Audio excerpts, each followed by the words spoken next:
Red Bull gives you wings. Wow, this is amazing. I mean, I had a break, so... do you want to try? I'll be right back. I want to try. Me? Maybe. What am I gonna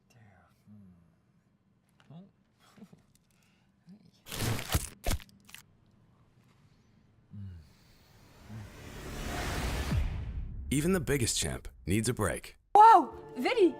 Incroyable, magnifique! What? No! What are you doing? What are you doing? No, keep it! It was so good! Yours was better.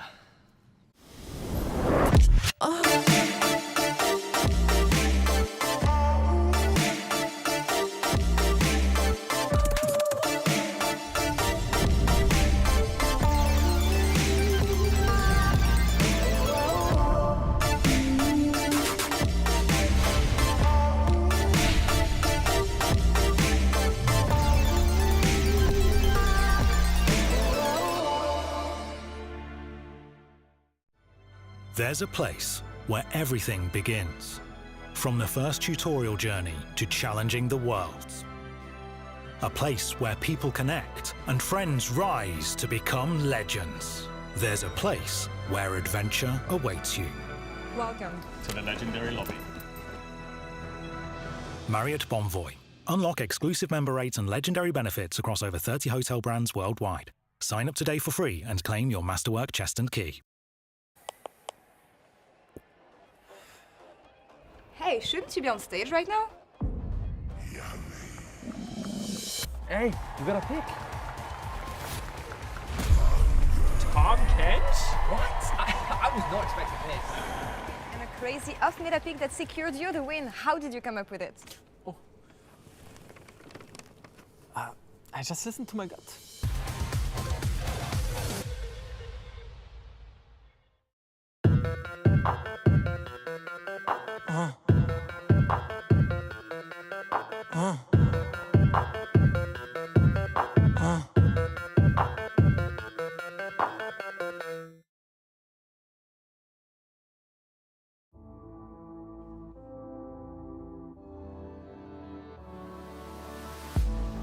If you had it all, would you look the fall in the eyes? Could you walk away this time? Will you realize, recognize it's never over? And the flame that once had died, awaken. Will you rise above the days to come? Will you be enough? Will you walk away this time? Look to your left, to your right, leave the pain behind. 'Cause we all face the fires, and we stray from the light.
wash away what used to be.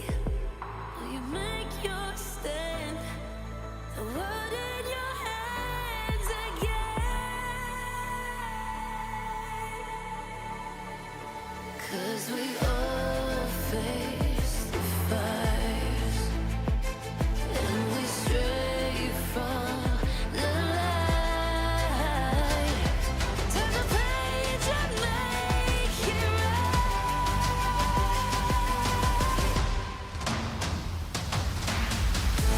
Feel that rush, feel the ties. Can you feel it? Rid the pain.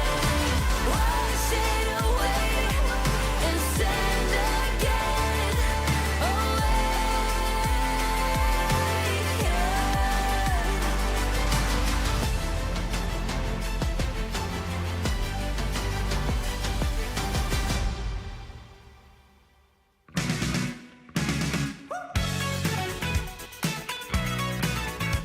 Team First Men versus Team Double Trouble versus Team Caps Lock.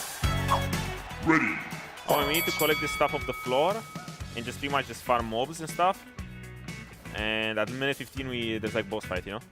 Okay, okay. Okay, we splitting up in the early game just to farm XP or? Yeah, exactly. Okay, okay, okay. You can just run around. Wait, now we have to beat these mosquitoes? Yeah, they give you like little blue things, you see? Yeah. And you pick it. Evolve with damage. So if you see damage, it's good if you can pick up. Oh, I have no damage here, so I'm gonna go with Tibers. Yeah, I go Tibers. Oh, yeah, baby. Should I press like refresh? You can, I think. I don't think we get more though. So unless you have something like really bad. Okay, I'll just projectiles extra. I hope I get more of these. Okay. Oh, Yumi quest, you see? So we need to go Yumi quest All right, and let's do go. it. And we get something. Don't worry. There's an elite that's gonna spawn soon as well, right? Do we clear that first or do we just take Yumi quest? Oh no, it's okay, you can go to Yumi. Okay, okay, okay, okay. So we just stand in and we get something? Yeah, we need to charge this. Oh, we need to get to that finish line thingy. Oh, we have to go on this? Yeah. Oh, we have to keep going. Okay, okay. No, Oh well, it's this big, guy it's, looks... it's a big boy. Okay, what is happening? Oh, ball. Oh, we need to pick up the ball, you see? Oh, But only one of us. oh only one of us, all right. 5 times. It says in the top. Oh, what is that? Oh, it's like little mini boss, but it's like... I think- Alright. Oh, take it, take it. Come on, man. Alright, what we got here? I'm just gonna take Ramping Roma. Oh, now she get an augment. I can't do this. Healing. What does yours do? I don't even remember. I think it was like I heal whenever I kill someone or something. Ah, okay. To break. Oh my god, what is happening here? We need to break one, like one left, Alright. right. Or... Okay, we should go out of this. Okay, okay. Now try to kite. Okay, we thing can't is kill so- these ones? Oh, No, wow, no, wow, no, you okay, can't, don't you walk can't. into them. A Velvet Trail, what the hell? I just walk into it and I lost like so much health. I think we have a little bit of like passive regen. Yeah. Wait, we haven't one-shotting like this. Okay. We're actually pretty OP right now. Yeah. Yeah, like when you kill, like... Oh, look left. There is something in the map. Ooh. Okay, well, Okay, Tibers, follow. Oh, we need to dodge. Take care. Ooh. You need to dodge. Holy. Oh! Tibers level 4. Please save me, Tibers. Oh, this is bad. Oh, this is really bad. I can go like the big annihilator, you know, the big laser that just shoots everything down immediately, or I can go train. Those are my two Oh. options. I mean, that one-shots the board? Yeah, yeah. Oh, I mean, this is good, yeah. Okay, okay, okay. I hope this is not gonna like one-shot us. 'Cause Yeah? I've never done Oh, this. survive in the Survive in circle. the serval. Okay. Oh, there's a healing over there as well if we get low. Yeah, we can pick that up later, I guess. If you dodge, we get something. This is really bad. I'm dead. Okay. Are you dead? I'm dead. Okay, okay. I'm so dead. I can survive. Okay, now we're talking, I think. Alright, run him down. Wait, I can't get to him. He's like, okay, oh, sorry. Oh, ran I into took him. the... Oh, you took it? No, it's because I'm a car, so I killed him and then... Oh, okay, okay. Yeah, sorry, my bad. What? Oh, shit, No, I'm dead. man. Okay, you're smurfing. No, no, what the... You're smurfing. 10 seconds. You... Hold up, I'm coming back up, I think. Oh. No, defeat. No, wait. No. Wait, but it's so hard, no? This the meteor thingy? Oh my god. No way we I did was this stuck bad. with within a bench. You have so many tornadoes. Yeah. I don't know what I picked up, but it looks like... Oh, Yumi quest? Yeah. There's Yumi quest. Yeah. Let's grab it, I guess. You can go grab it, yeah. Okay, sorry, I go grab it. Okay, I'm level 5. Should I take one card? Yeah, take it. Okay. Oh, and this, I don't know what this is, but I got one before. Oh yeah, it collects everything off the map, like Oh, all okay. the XP off the map it's running to us, like now. Nice. Wait, how do you know it's a volleyball thingy? I mean, this is the spot where... Yeah. That's not no, volleyball. It's not volleyball at all. You can lie Or to the me. box. Okay. Oh wait, I will die. Well, you're not dying. You're not dying. You're not Okay, dying. You're not dying. Do you need me to take heal? You good? It's okay. It's okay. Okay. I don't know what, one of my weapons just had plus 30 projectiles. Oh, so that's why you're having so many tornadoes. You know, at least it's satisfying now. Look, Yeah. but you actually one-shot me. Yeah, Oh but my God. like, what the f is this Wow. damage? This is crazy, no? Right, I will take one card. Yeah, I think it's fine. We're a bit over leveled, I feel like. Wait, 40 seconds. Okay, we almost at the boss. Yeah. Yeah, we should try to not get one shot now. Oh my god. Okay, surely we're in a great position to just one-shot whatever we play against. Okay. It's whoever kills it the fastest, so we Okay, just gotta okay. one-shot this. Let's need health regen, it says. Oh, Rek'Sai is here. I'm thinking. Yeah, good tank. We gotta pick these things fast so we can kill them fast. It's so tanky. Oh, there's a though. very light bubble over there. Maybe Yeah. Oh, I getting one shot. don't know what it does. I'm gonna try to like fight it a little bit. Oh my god, I'm getting one shot. Oh my god. It's popping. Yeah, quick stop. Stun him if you can. I cannot. I don't have ulti. Well, why did we grief the fight? Oh yeah, there's the fish. I didn't even see the fish. I just got hit by one before. Oh my god. Oh my god, don't tunnel. if you tunnel, Don't it's GG, tunnel. but Oh my god, This no. one shot. Oh, maybe we can kill it now. Oh, I'm dashing around, I'm doing montage. Yeah. Nice. Oh nice. Yeah, that was that was chaos. GG. You think we're not first? Maybe, No I don't know. way. Well, hopefully that was fast enough. That was pretty fast, no? That was insanely fast, yeah. Team Caps lock.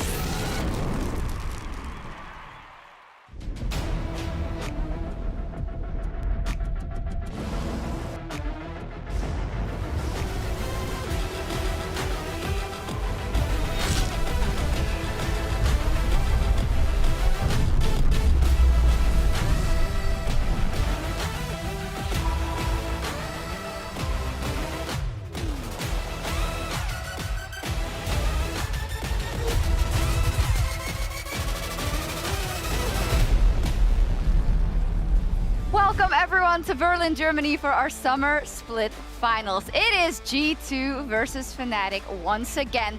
And if there weren't stakes enough for the Summer Shield, how about this? If you win today, you punch your ticket to Worlds 2024, which is right here in Europe. So that is something that everyone should aspire to. My name is Shox and I am joined here at the desk by Goldberg and by Niski. Aragon is also joining us as well as a special guest later.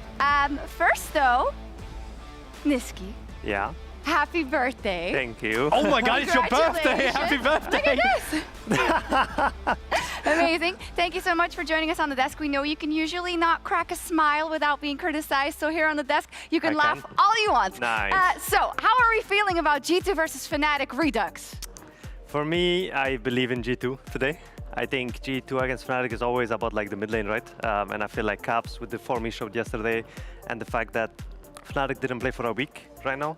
So I think for me, Caps will play better than Humanoid, and I think BB will also dominate Oscar, so I would be more on the G2 favorite. Whoa, okay. Yeah, I mean, there's always that gut feeling when you have G2 in a final. It just feels like they're destined to be the one who takes it. But also, I just feel like there's something in the air, Shox. I don't know if you've been feeling it too, yes. But it really just feels like if there was a moment that Fnatic was going to do it, it should be today. It just feels like finally they're the one destined to hoist that trophy. Yeah, it does feel a little bit like that, that maybe G2 today there is a chance to beat them. But I want to talk a little bit about the history of this matchup. We do it every time, but we have a wonderful collage behind us about how there really is a demarcation line between the first era of Fnatic that had all the victories, you know, the Alliance here, we don't talk about that too much.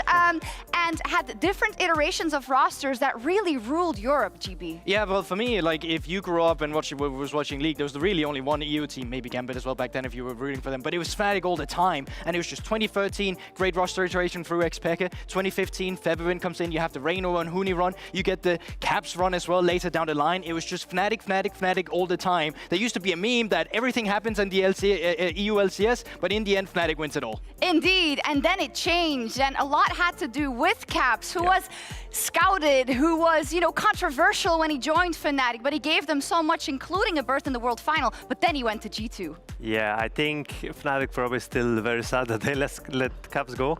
I think he is for sure like the centerpiece. I feel like if the LEC, like any team that has Caps, for sure goes to finals. And I mean, he's been showing it right for the past few years that he's the best in EU. And if he's on your team, then you will probably go to Worlds and probably win a lot. Yeah, we see it here behind us, summer 2018 versus Schalke, but spring 2018 versus G2 in Copenhagen. Those were some amazing finals, but you just see how the tide shift. And for me, that is what I'm looking at Fnatic in that perspective, rather. Can they kind of kill that narrative that of you could only win with Caps? Can these players all stand up and say, no, we are strong enough to win by ourselves, and we're going to show you today, Niski? I doubt it. I think Caps is like, I don't know, he's actually like too good for me. I feel like he will show it today, hopefully. I think when it matters the most, that's when he shines, I believe. And I feel like for the Fnatic players, it has not necessarily been the case yet. So let's see today what they show us. But I think the change is that they used to have the best mid laner in the West, but right now they have the best jungler with Razork coming through. So I think they have a new player that they can build around because there's always been that main character in Fnatic, and right now that's Razork to go through with. I'm so glad you brought it up. He really is the main character for me and pivotal to Fnatic's success. Now, of course, when they beat G2 just last week in the best of 5, he picked Nidalee in Game 5, and this is what he had to say about it. Said Canyon cosplay in Game 5. Tell me about the Nidalee pick. Well, I mean, it's a champion that since last week I started spamming a lot in solo queue because I actually think that the champ is really good in the meta and against all the junglers. So I was spamming it. That's why they were banning it the whole series, and they probably said, oh, we will just leave it open Game 5. Let's see if he pick it. My coach told me, pick Sejuani, and I said, no, I want to go in Italy. And wow. It worked. Huge statement here, Spanish Canyon in the LEC. Amazing performance from you, honestly. Absolutely huge statement. Some information did reach us just a little bit ago that maybe Fnatic didn't really like that too much, and they've added an extra sub perhaps who's going to play today, but who on earth could... It's me, the savior of all junglers. Well, now I know it's a joke, because that could never be true. Yeah, I didn't know I was going to be standing when I came here, so my pants are really scuffed. So I just really messed up. Don't worry, we'll only take like this half. Okay, yeah, let's keep the shots above the stomach. Yeah, we want to talk a little bit about Razork. First, like, just tell me how you think he's been playing this split. Yeah, I think he's the best jungler in Europe right now. Like, I think the meta's perfect for him. I do think right now your mid laners have to facilitate the jungler a lot. Like, the mid laner needs like a really good champ pool to bring the most out of his jungler, right? If your mid laner can't play AD mids, then I think you have a bit of a problem. But I think Marek struggled at the start, but he's getting better. It's getting better indeed. Yeah, I think when we look at Razork and we look at kind of his in-game performance, he's been here for a long, long time, and he's really grown into an icon for Fnatic in his time, but he started way back in Misfits. Yeah, I mean, he came in as a very prominent rookie in the beginning where everybody kind of knew at the time that he was going to do great things, but then there came a period as well where suddenly it kind of defaulted back a bit. His success with Misfits didn't last that long. When he went to Fnatic for the first time as well, that was also a bit of a messy trip as well, where it felt like, was he just a what if? Was he never going to be that rookie where we thought he was really going to take it to the next level? And luckily, throughout all his struggles, he's actually managed to make it all the way here today. Yeah, Niski, from your perspective, a player who is playing under such high pressure in a team like Fnatic, who you also know that's a lot of pressure, but also came out to say last year, I want to be a more complete player, I want to be a captain, I want to have that responsibility for my team. Have you seen that evolution in him? Yeah, I think Razork has been improving over the course of the years, I believe. In the beginning, he was mostly like I believe he was an Echo One trick before playing League, or like before being pro. And he was always that guy that was kind of flippy and whatnot. And then when he was in Misfits, of course, it was not as high expectation as Fnatic, right? And I think now he's doing a really, really good job. Absolutely is. Kate really wanted to take a look, I feel, at a couple of drafts to kind of exemplify what you mean with it has to be the correct draft for Fnatic. Yeah, for sure. I want to look at both teams, actually. So we've got 3 drafts here. 2 of them are from the G2 BDS game yesterday, and one of them was from their series against Fnatic. I think as much as we hype up Razork and the jungle pool and mid jungle is a big point and focal point, I think G2 actually showed a lot of problems yesterday. The first one is you'll see they first pick Rumble in game 1 on blue side, right? And then when it comes to game 2, they instantly ban it on blue side. So I think G2 have kind of given away the Rumble conundrum. Like, that is gone. They're not going to play Rumble. The second thing that I've noticed the most is Hansama really is struggling in this meta. Like, he's not having a great time. In the first game, he goes Varus on 4-5. In the second game, they have to pick Misfortune early. And in the third, you can see against Fnatic, they're banning Zeri and Kai'Sa. He can't play Zeri. He can't play Ezreal. This might be a big problem. Okay, we're going to look out for that for sure. Thank you so much, Kadril. Your prediction is probably Fnatic win. I don't even know. Yeah, if Fnatic don't beat them this time, we got a problem. We got a big problem. Thank you so much. And right now, Trouble is standing by, or sitting, I believe, with Oscar in the Marriott Bonvoy pregame lobby. I'm here with Oscarinin. Thank you so much for joining me. How are the spirits? How are we feeling? It's like deja vu. You guys have done this before in the upper bracket. I mean, we are feeling good. I think we are pretty confident. We've been playing good, and I think G2 yesterday didn't play really well, in my opinion. So, yeah, we are feeling pretty confident for today. Ooh, okay, I wasn't expecting that heat off the get-go, so let's focus on that. How did you find G2 yesterday? Because they were losing until they were winning some games. First game didn't look that great. Does that give you confidence that they might show up like this today? I mean, obviously, like, it's G2. They can come back today and play well. But I think yesterday they were pretty shaky. I don't think they were scary. So, yeah, let's see today how they play.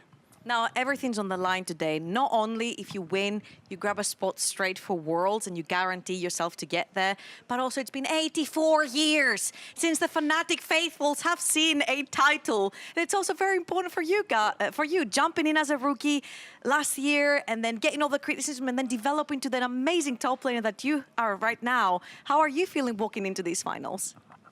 I mean, I really want to win this final since last time we lost against them, and the last one I couldn't play. So, yeah, I think we are all really hungry to win against them, and we want to bring some happiness to the Fnatic fans. So, yeah, I think we are all pretty confident, and I think today is the day.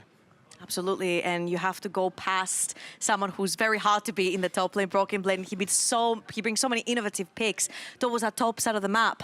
Do you have any spicy picks? You don't, of course, have to reveal them, but do you have any spicy picks prepared for Mr. Broken Blade? I mean, I have some spicy picks too. I don't know if I can show them today. That's all right. But yeah, I mean, I have some picks, but let's see what we play today. All right, bring on the heat. Congrats on getting here and good luck on your best of versus G2. You guys have done this one more time. One more is all it takes to get the shield. Over to you guys. Thank you so much. Oscarinin is brimming with confidence after seeing G2's performance yesterday, Aragon. How do you think the Broken Blade Oscar matchup is going to look like today? So I think the big thing is that their last showing, both of them were relatively inconsistent. There was no clear favorite because one after another, they both kept running it down. The thing is, though, I think both of them have a very similar pool in that now you have Oscarinin learning from losing against the Varus, and now he's picking up and spamming it in solo queue. You also have on the other side, BB learning a bunch of answers into Oscar's blind picks in the Cassandra and the Renekton, playing a bunch of champions like Smolder and Kennen, which is kind of cringe. But he is picking up loads of other things, and that's really where BB shines. When he has these niche counters to the blind picks in the meta, I think that's where BB can do really well. Can you get lost in the sauce, and do you sometimes just have to slam the boring thing? Yeah, I believe they would probably try something spicy in game 1, and then if it doesn't go very well, then they'll probably go back to basics. And I think that's kind of what will happen with both teams. You try to figure out what's wrong in this series, and then you just go back to basics. Yeah, but really, and I just think that you just need a stable top laner, because what really happened last time was that one just got the edge over the others, and that kind of destroyed the entire series when you had to play in broad map state and one side lane just couldn't hold the other. But I also think in terms of both top laners, I agree with Aragon. They weren't actually performing their best, but Oscar was better than BB in that series, if you ask me, and I think BB has a lot to prove to come into today, even against this series of Adam yesterday where he got solo killed. killed. Yeah, absolutely. And they're the kind of players, though, that want to step up in those finals when it comes to the G2 roster. But Trouble did also catch up with Broken Blade earlier in the Marriott Bonvoy pregame lobby. Thank you, Shocks. Broken Blade, thank you very much for joining me ahead of your best of versus Fnatic round 2. How are we feeling going into today's series? Very excited. Looking forward for our revenge. It's going to be the first time like this where Fnatic is waiting for us in the finals rather than the other way around. So for us, it's a new challenge to take on. We're going to start on red side today, so excited. You do say new challenge, but an old new challenge. This has already happened on the upper bracket. Would you like to tell me a few things about that upper bracket and things that happened in there that you're willing to pretty much redeem going into today's series? Playing against Fnatic is always quite nice. I think they are, next to us, they are the strongest team in the league. And they love to make the games chaotic. They embrace the chaos, the storm. And I think in the last series, they actually played better than us, especially in the last game. I think Razork had a very nice performance in game 5. But this time around, we come in more prepared. You know, we also embrace the chaos. We are G2 after all, right? We always like the bloody games. And today, we know these games are going to be bloody, probably, especially after yesterday. So I'm excited. I'm actually very excited for this match. I think it's very exciting to come from the lower brackets after, you know, dominating Europe for so long. It's like a humbling experience for us, so we really got to earn it this time around. So I'm very excited to earn it with my team. It seems like you guys were born in the chaos and they mainly just adapted to it. Now, of course, really quickly, you came out of a series yesterday which looked really dire at the beginning, but you guys turned it around. Is there anything you learned from that one? Yeah, I mean, I learned that any game is winnable. I mean, the games were, again, very chaotic. Speak on? Just pick on and scale. I mean, Oscarina has been doing that. So I think it's very nice to, you know, be able to play those series. I think it always makes you stronger, you know, especially when you come out on top. Obviously, it wasn't our cleanest series. I think anybody can say that, but in the end, it just matters who wins and who embraces the chaos. And I think the team who will embrace the chaos the best today will come out on top, and that will be us. May the best chaotic team win. Broken Blade, good luck versus Fnatic on this series. And Shocks, back to you. Thank you so much. Yeah, that is music to my ears. And also, Duffman was tweeting, we're going to fight. It's going to be chaotic. I think we know what to expect, Goldberg. Yeah, absolutely. I mean, embrace the chaos, control the chaos. That's really what's the strength of these teams. The reason why Fnatic became as good as they did was because they started flipping less in their chaotic moments we've seen in the past. And this summer, they've become more controlled about it themselves. They still fight, but their approach to it is so much better. Whereas G2's approach recently has been lacking. And that's some of the things that Broken Blade is also talking about. Yeah, I think the thing is with G2 is they play with a lot of pace, right? You can't sit back and play loads of scaling because they will 3-man you in the mid lane and they will dive you. So the only real response to this is to match and be as fast as them, which is why I think it's going to be a massive bloodbath around the mid lane. And even if it goes to 5 games, it's going to be a really fast 5 games. Yeah, and that mid lane, let's talk about it. We already started by talking about Caps, of course, at the top of Ready Check, Niski. But, you know, you can probably share some personal anecdotes as well about kind of the influence this guy has had on Europe. Yeah, I mean, Caps, I think, is one of the only mids I know that doesn't believe in, like, oh, this matchup is good for this. He believes in, like, if you dodge the Q, if you dodge the E, if you get a gank, if you get a flash out, then you can win it, which is not necessarily how mid laners think in general. And yeah, I mean, when you play against G2, it's all about Caps, I would say, and it's all about mid. And I think today, if Fnatic doesn't match the mid 3v3, G2 will just take it. Yeah, you kind of have to do that as well, because it's not really about the mid laners there, but it's also just about who gets to be the better edge there. I think Caps, when he's been unleashed in side laning, we've been saying it for so long since they've come back from last year's Worlds and this MSI as well, that's why he got unleashed. We've just seen it on screen as well in some of the losable, I mean, almost unwinnable games yesterday. He was the one who started that track towards coming back into those games just by finding these picks in side lane. Yeah, and always if you have to win in Europe, you have to go through Caps, and only a few have mastered it. Humanoid definitely wants to do it today. You know, when I talked to him in PGL last week, he's almost so aloof. He's like, yeah, we won. So that's kind of his laissez-faire attitude in this one, but how much of a chance does he really have against Caps today?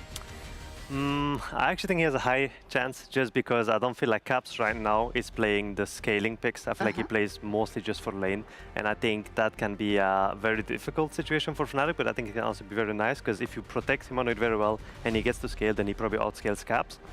But I do believe that G2 probably made some adjustments, as in Caps plays more carry champs or like Azirs or maybe Waves and whatnot, and not necessarily the Ezreal, the Lucians. Yeah, adjustment is really the key. I think we heard it in the interview yesterday as well from Mickey and Hansama saying, I don't know if we had the right meta ideas and it will be different tomorrow, Aragon. And we've skirted around it, but G2 feels a bit weaker than they have. I think it's fair to say. Is it because of their meta read? I think there's a couple of things. My biggest issues with G2 right now is, first of all, I think Cage will touch on it. Hansama, he can't play Zeri and Ez. Just to expand on it a bit, I've looked at his stats on these champions. They have very few games played, as well as extremely low win rates. I think it was like 35% win rate on Ezreal. It's just not good at these champs, so you lose some of the best AD carries.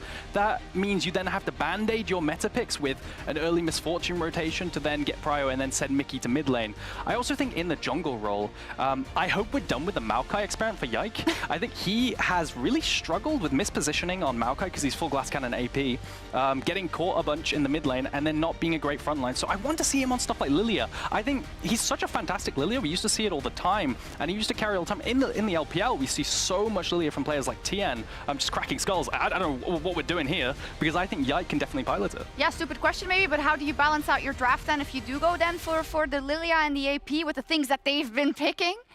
Yeah, I mean, it's still the AD mid laners. I still think that the thing with the meta and what we've already talked about with G2 and Fnatic specifically is that it is going to be about that mid lane. It's not always going to be the mid laners playing for the junglers. Most of the time what we've seen here is that the junglers are playing for the mid lane or are playing for mid lane priority into bot side as well. But I do agree with your points because everything he said is correct. I really just hate as well G2's positioning on the map lately, because even with these picks, I still think at times it's winnable, but it's the way that they connect up with each other. We used to always think that G2 could win pretty much no matter what with what they had in their chaos drafts, but recently it just feels like I don't even know what you're doing on the map. It's interesting, and yesterday we saw it and they got saved by Caps in one of those games, but also by the Mundo in the last game, right? Who flashes and kills the ADC. Maybe the ADC had something to do with it as well, but it's like that star quality that needs to come out across the board. And I want to come back to Razork for Fnatic because I feel like I'm hearing a lot of, yes, G2 is weaker, but it is still so incredibly hard to beat them, specifically in a final. Do we have trust that the members on Fnatic, like a Noah as well, like an Oscar, like a Razork, can really step up to the challenge today, Aragon? I think the biggest thing for me was watching Fnatic's voice comms, actually. It's always Razork. No matter what happens, if Noah does a good play, if Noah does a bad play, if someone does a good play, he's always saying, don't worry, it's okay, Noah, don't worry. If Noah says sorry, he says, don't worry. He's just such a good captain, and I feel like as long as they can keep Noah in check in terms of his mental, I think they're going to do really well, yes. Yeah, I agree. I'm not sure if my mic is off or not. No, I can hear you. Oh, okay, nice. Perfect. Okay. Yeah, I mean, I do agree. I think Noah seems to be the weak link of Fnatic, at least internationally. It's what they kind of showed. And I think it's good that they support him when he struggles the most, because in the end, it is a team game. So even if 4 of your players play very, very well, but one of them struggles a bit, then you have to lift him up, right? And I think it's very nice of Razork, of course, because he has to short call probably to play very well, to plan and stuff, and also be like emotional support for Noah in some cases. So yeah, I think Fnatic has a good balance of players, and I hope they do well today as well. But also, Fnatic fans are now a fan base known for having trust issues. And there's a reason for that. Again and again and again, through all the struggles, when it's looking good, they're asking themselves, no, that can't be right. We can't be this good. When it's looking bad, it's like, this feels normal, but also we can do better. And this time now when they're in the upper bracket, you want to put your faith in them. It feels like they're going to win. I might even get to know what it feels to be a Fnatic fan because of the trust issues today. But I can't say. You want to see them win, right? Even as a neutral fan, because absolutely. The same team winning over and over, you know, losing 5 finals to G2, like this cannot keep happening. Yeah, look, the reality is, when it comes to these specific players and these specific rosters, we've never seen this version of G2 ever look this weak, legitimately ever, and I don't think it's ever going to happen again. This is like Fnatic's only chance. Once again, Cage will touch on this, but it's just not going to happen again. I think Fnatic have to win here, or it's done. Or it's done. I also want to know what you think at home. You can vote now on Twitch who will be your Summer Split champions, who's going directly to Worlds. Well, with all that prefacing, I think it's time for our predictions, and you can motivate them. Of course, you have the floor. Goldberg, who wins today and why? Well, I'm ready to be heartbroken in terms of what I think is going to come true. I think based off the recent games, G2 series against BDS, the G2 versus Fnatic that we saw, Fnatic finally coming through in the upper bracket, it has to be them taking it. It has to be Fnatic's summer.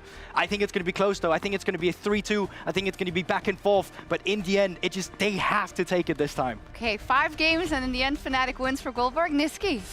For me, I would say I have to believe in BB and Caps. I think when it's a final, they always perform very, very well, and they're very, very clutch, especially Caps. So for me, I would say a 3-2 for G2. 3-2 G2. Yeah, I mean, this is one of those where you think about it too long and you kind of regret your choice afterwards. I'm going to go with 3-2 Fnatic because I think throughout the year they've gotten better and better. From winter not even making finals and dropping in the loser bracket, then in getting through the loser bracket, getting to the finals, and then still losing, and now they're finally through the upper bracket in the finals. I think this could be the time they take it. This could be the time. I will say the same. I think 3-2 in favor of Fnatic. It's, you know, we've been here for a long time and we've seen the same story roll out. You even made a joke about it yesterday. And it is becoming kind of a meme template because G2 has been so strong for so long. And it's incredibly hard to buck that trend because every time you play them in a final, you feel that. You just feel that they want it more. Yeah, absolutely. You go back to 2020 as well, where Fnatic beat G2 in that upper bracket. G2 came through all the way in the lower bracket, completely different rosters, of course. But if you are just thinking with the fan bases here of these two teams, Fnatic back then as well lost that final with the momentum 0-3, not a single game, and you just can't hope that happens again. No, we'll see what happens. I hope we get 5 games at the very least. And when you look at Fnatic's history in Europe, you can divide it up very clearly with and without Caps. For so long, for Fnatic, the deciding factor between victory and defeat has been Caps. But the current player on this roster deserves to kill that narrative and take their first steps into a new Fnatic era. Now, they may never have a better chance to beat G2 in a grand final. But remember, a wounded animal is often the most dangerous, and Caps in a final is a completely different beast. Can G2 claim their 3rd title this year, or can Fnatic finally shed the past and lift their first trophy since 2018? It's time for the opening ceremony. It's been a close back and forth with some crazy fights, but it is G2 that will get the better of Fnatic today. 849 days. How long have Fnatic waited? How long have their fans waited? Victory over G2 Esports.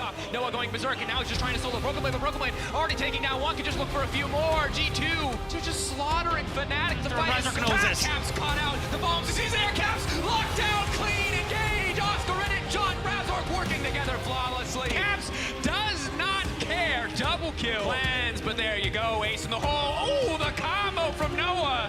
Storm is a 4-man, and it's a Disco Inferno. Razork burn, baby burn. And someone in the young able to get away. The solar flare is gorgeous. A solar flare about an Infernal Drake. 1-7 Deputy for G2.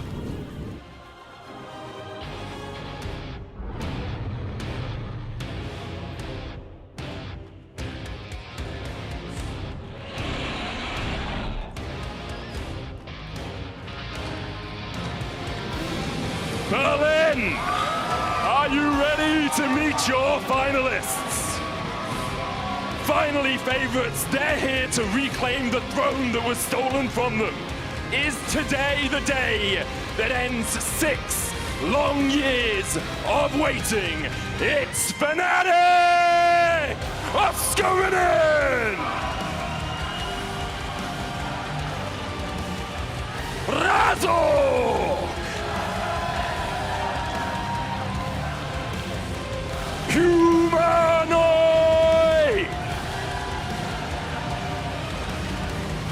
Noah! And John!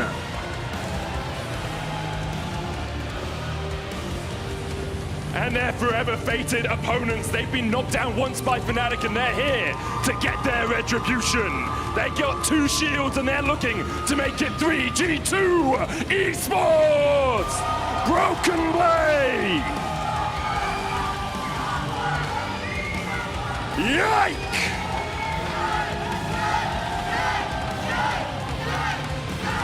Caps!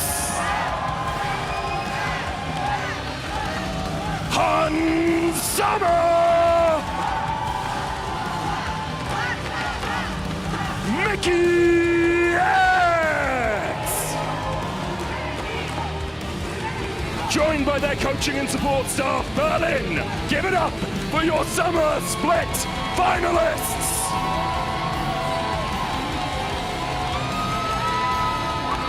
For Fnatic, it's the culmination of a year of blood, sweat and tears, finally finding their place on top. For G2, it's another chance to prove there is no space above them in Europe. The Summer Split Final starts now!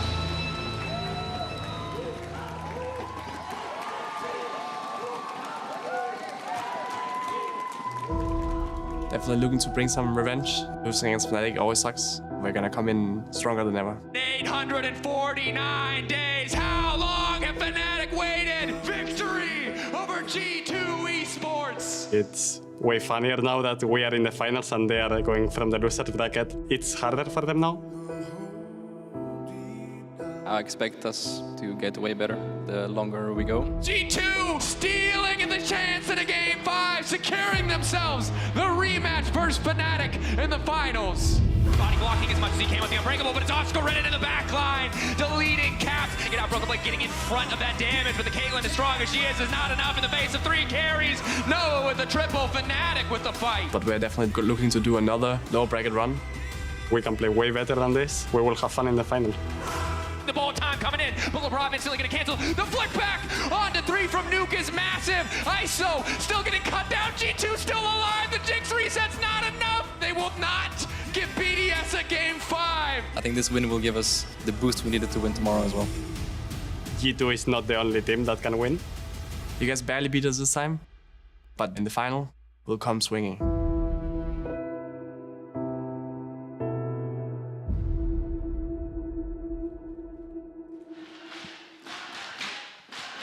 Oh, I just can't wait. Fnatic versus G2 in their 7th final against each other. This time, Fnatic the favorites, it seems, coming into today.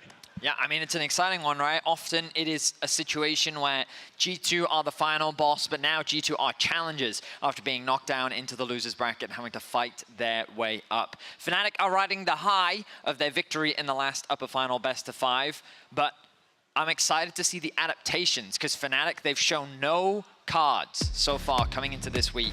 They haven't had to reveal any of their drafts, but G2 showed a lot yesterday, Dagda. Yeah, they showed everything that they had on the table, and I think that's where you're really going to have to see what that adaptation from the Fnatic side is going to be, how they want to approach this. Now, obviously, taking that Game 5 with the Nidalee already shows that Fnatic have some tricks up their sleeve. But in the finals now, can Razork have a similar performance? Because he was really the difference maker when we got into that game number 5. And I'm going to be keenly keeping my eyes on him to see if he can show up here once more. So let's see what they do with things like the Ashe. How high of a priority is it going to be in this series? Along with the Rumble. Well, okay. Going to be banned away. Varus targeted towards Hans Summer. Really looking to pinch his pull. We heard from Cager on the analyst desk earlier that he questions Hans Summer's champion pool in the current meta, and already Fnatic is looking to try and limit that even more. And now the question is what happens with the Misfortune, and that's going to be taken off as well. So Fnatic, high priority on taking away these bot lane champions, but I mean, you can still go towards, you know, we've seen Noah even go towards things like the Caitlyn, we've seen Jinx come out, Kai'Sa still up and available. Maybe Fnatic want to try and lock in an early AD carry to confirm it, but no, the Zyra, which was a big pick for Yike yesterday, going to be taken away. See if the Sejuani is the immediate response from G2. With Zyra being such a fast-clear jungler, sometimes the answer is just provide some engage, solid frontline, a nice tank that can easily start fights, especially with Warmogs being so prevalent in the meta. G2 taking their time to think about the first pick. And a lot of people have been saying, hey, you just go for the brand in this situation, but it has not worked out for a lot of Europe. It's sitting at 44% win rate at the moment, so going to move over towards the Sejuani instead. I think it's a good shout. This was a highly contested pick in their last series, and it was only fell at the finish line for G2 Esports. You would have to imagine that the Corki comes alongside it.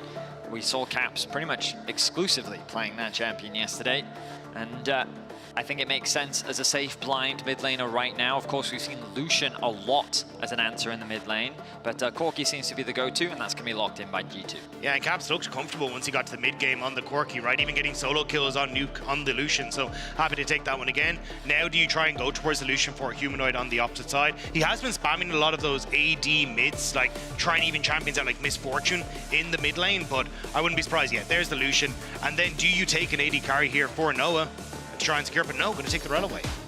I mean, Rel just so strong when it comes to team fighting, right? We've seen both these teams have games decided by a good Magnet Storm throughout the course of summer. Put Jun on something that he has playmaking ability on, put it on his most played across playoffs, something he hasn't lost with across the course of playoffs as well. Where will G2 go with their final pick here on the first rotation of red side? I wonder if it's Braum or Ezreal. Both are available. Oh, they're gonna lock in that Ezreal. So we're gonna get to see, now, it can be flexed, but if we get to see Hansum as Ezreal, that will be his first Ez of the split. It would be a really interesting flex as well with Corki already locked in, because are you flexing the Corki down towards the bot lane? Exactly. We haven't seen that much. I think here, though, for G2 Esports, you ban away the Kai'Sa already, go ban away the Zeri, and now I'm looking at Noah going, what do you want to go for? Caitlyn has been the option that we've seen over the course of playoffs that he's fallen back to, but maybe even look towards something like a Jinx, where you're not going to be under a huge amount of pressure in that bottom side of the map, or you could even just go back towards the Jhin, which has also been something Noah's brought out to just provide utility and open up Oscar to play this heavy carry style in the top lane.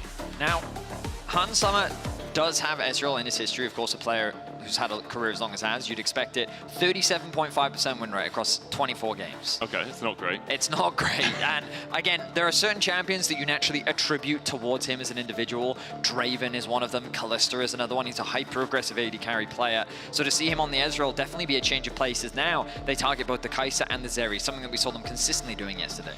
There is also an option here for, like, I imagine they're going to leave counter pick for BB in that top side, but the Jace springs to mind here. You can take an engage support here for Mickey, go towards something like the Nautilus. You've already got engaged with Sejuani. Play this poke style with Ezreal, Corki, and also then having the Jace in the back. But Poppy, I mean, kind of fits that as well, which is, hey, we're just going to try and play far back and keep you at bay. And now the Jhin on the opposite side for Noah could be that, hey, I'm going to provide those slows so you can't just play this poke style. We'll be able to try and close that distance on you. Now Fnatic is thinking about what potential blind. We have seen Renekton used as a relatively safe blind. Cassante is another option, but we know how many options Broken Blade has on the top side of the map. Remember that there's always the possibility of flexing this Poppy towards top 2. That's kind of the frustrating thing about the champion and how G2 was able to leverage it so much at MSI earlier this year. But Fnatic's composition is largely rounded out. They have a decent amount of range. They've got pretty solid team fighting. I feel like that they've got a reasonable amount of comfort across the board, but I'm curious to see how Noah will perform with this Jhin on the bot side. I think the Jace could be really good here for BB. Again, I think the opportunity to push in top side against Renekton sets you up well, keeps you at a large distance from the likes of the Rel as well, where Rel kind of needs that flash to help close a lot of the distance, but going to be the Kennen instead, so trying to provide a little bit more of that engage and setup potential with that ultimate. Which is something the rest of the composition was lacking a little bit. You have the Glacial Prism for engage, but then it's Mickey sprinting at them, trying to get on top of them, or the Sejuani jumping in by herself. So having the Kennen gives you a bit more flankability, and that Slicing Maelstrom obviously will shred through what is a relatively squishy lineup on the side of Fnatic. Both compositions are similar in ways in the sense that they have one champion that will primarily be leveraged in the side lane. I think Fnatic can, of course, send both the Renekton and the Lucian off the side, but Kennen and Corki should have no real problems in being able to match that. G2 have some strong team fighting elements thanks to the Sejuani and Kennen combo. Of course, the important thing about Kennen is always being able to find those flanks, but Fnatic's engage is going to be one of the scariest things. This Rel engage followed up by the Zyra is going to be a lot of potential upfront burst damage, and a lot of pressure is going to be on Mickey to help mitigate that, find good use of his ultimate to create numbers advantage, and I think G2 have a lot of poke that they can look to leverage around objectives as well. Yeah, I think you have to be very careful trying to look for that all in. As you said, the Zyra gets a ton of value when you're jumping in as the Kennen. That's going to work out well, but I think that engage is also somewhat mitigated on Fnatic's side because that Poppy can interrupt that Rel crash down. So this is going to be a very much execution-based game for a lot of these team fights, and we're going to have to see how both sides manage that, because it has been a little bit sloppy from G2 at times. Fnatic definitely on the rise. We're going to have to see if they're able to come in strong here against Fnatic. We are going to get onto Summoner's Rift, the first game of the day, the first game of our Summer Split Finals. And we usually like to ramp up a little bit in this moment, but I knew that was coming. So I'm not going to go any harder than that. Obviously a storied history between these two teams. We've had 7 finals now where they've played up against each other. The record is 5-1 in favor of G2. So for Fnatic, it would be a huge upset compared to historical records, at least, if they were able to win this series. We've also only ever had 1 3-2 between the two of them, as far as I can find. 2019 Athens. I was going to say your last final, but that's not true. It was my first final. I mean, the last time we saw Fnatic drop G2 down to the lower bracket as well was summer 2020, where they managed to go to that 5-game grueling best of. Fnatic came out on top, and unfortunately then G2 clean swept them when they had that rematch in the final. So Fnatic, yeah, hoping that they're not going to end up in a similar situation here. And it definitely doesn't feel like it. So many people looking at Fnatic as the favorites coming into today. Because for those unfamiliar with our format, this is of course our summer split. We still have the season finals, which will be the culmination of the top 6 teams through summer split performances and championship points. But the winner of summer will secure one of the spots at this year's World Championship. They will be one of Europe's representations. Fnatic and G2, kind of unsurprising to see these two teams fighting for that spot, but very similar story to what happened back in 2020. Both of them fighting for that guaranteed spot. Yeah, so often they've been the two teams that really spearhead Europe. You can see that having played over 100 games against each other. G2 very much holding the win-loss, and you can see Fnatic only 7 titles, G2 14 all time. Now that is including the split titles, not only looking at like the season finals titles that we now have. Fnatic's last title all the way back in 2018, where they were able to pick it up. G2 looking to replicate a strategy that they were implementing yesterday, along with BDS, where they do this delayed invade, leverage some of the power that they have at level 1, and seal away these camps. But Razork reacting appropriately. He's going to start on the top side. Look, he's beginning on his wolves, immediately moving into the enemy side jungle. He will be spotted out on vision. And I'm curious as to how Yike will respond to this, because there's the potential for the split map, which is what Fnatic and G2 are creating right now. And the good news for G2 is you isolate this Jhin and Rao from the jungle support, but you also isolate your Kennen, when alongside a Renekton gives Fnatic potential to attack that top side.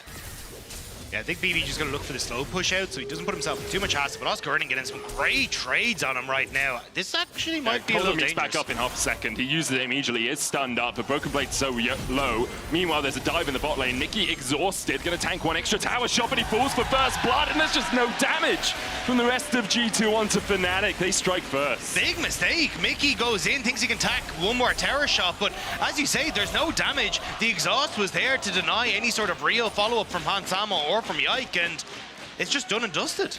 It's a miscalculation on the side of G2. And that's first blood over to Fnatic in game 1 already. Now, Razork is hovering around the top side, but look at Mickey's response. He recognizes the potential dive, and he's here to protect. Managed to get the knock into the wall on Razork. Does still have the flash. Will use it early. Oscar could continue the dive here. Broken Blade flashes away from the Ruthless Predator. Oscar able to use that slice and the dice through Mickey to safety. The fact that you have to burn Flash's Broken Blade, though, means that Oscar Erning can set that up immediately again, because you still have to flash that Ruthless Predator. But a Humanoid, training heavily against Caps in the mid lane.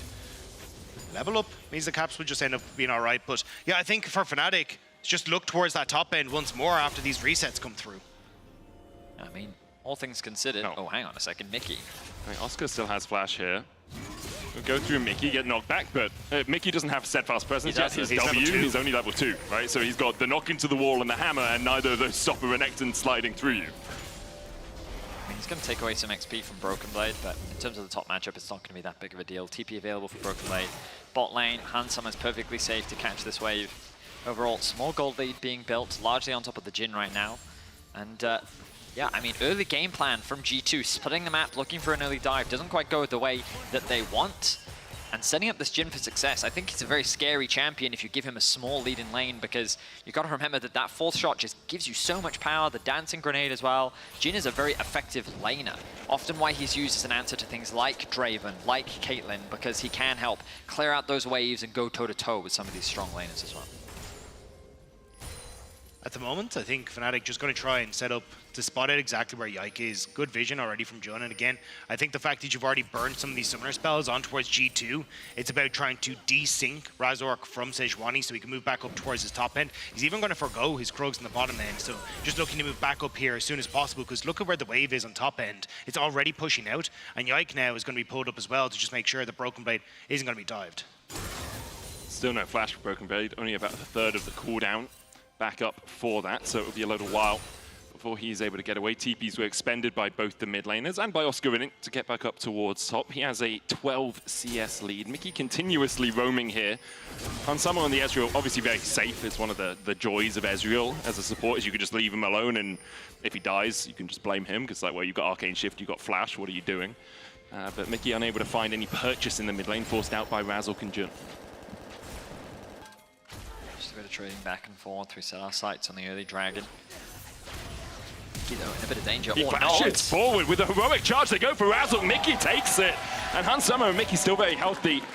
Yike is going to start up the Drake here. 5.5 minutes. It's G2 special over this weekend. Cap's already 6. Humanoid dashes away with the last bit of his mana. Gets a little bit back. And should be fine in this lane. Great fancy feat for Mickey. Dodges away from the Deadly Flourish of Noah, then dodges the binding coming through from Razork, and then it's like, cool, you got no CC. I'm immediately going to go in, and sets up beautifully for Hansama to set up for the kill. That was really well orchestrated. I really feel like Razork did not expect that much damage to come through the squishy Zyra this early on into the game. It's punished apt. Halo Blades, man. Oh yeah, of course, the Halo Blades Poppy. Again, something that at MSI caught T1, top esport. A lot of teams got afraid of this Poppy from Mickey. He brought it back to Europe and mixed success early at the start of summer, but he seems to have found his form, at least in game 1 today. Grub's going to be secured as well by the looks of it from Razork as the Dragon is cross-mapped from the side of G2. That's something we've seen from G2 a lot over the course of this weekend, right? Especially yesterday. First Drake, they were on it all the time. Whether it's just wanting to, or seeing that the plays are being made down there means that you spend more time down towards the bottom side. There's 2 people on the opposing team, so there's more gold to be had if you can manage to execute on those kills. Humanoid dashing in. Doesn't pop the culling as Caps just Valkyries away. What's up with G2 though? Mickey already starting to move up. Maybe just X-flashing back now. I wasn't sure if they were trying to maybe move in towards mid here and put a chokehold on towards Cap so he can get a reset in if he really needs to, but just going to contest the respawn of Camps here. Yike steals that away. Nicely done. It's level 6 as well. Has access to the ultimate now. But with no objectives on the map, I imagine both teams will just turn their attention back towards farm and getting ready for the next major objective. Grub's 3 minutes, Dragon about 4. This is such a slower pace compared to what we had in the last one, where it was almost like over a kill a minute, and it's just, all right, no, we're gonna take it easy, we're gonna trade objectives, a kill a piece. Even the fact that Broken Blade's Flash is about to come back up in that top lane and a revisit, but Fnatic playing heavily for this bot side, really want to punish Hansama. With no mana, gonna struggle to push in the wave, but just about gets it in.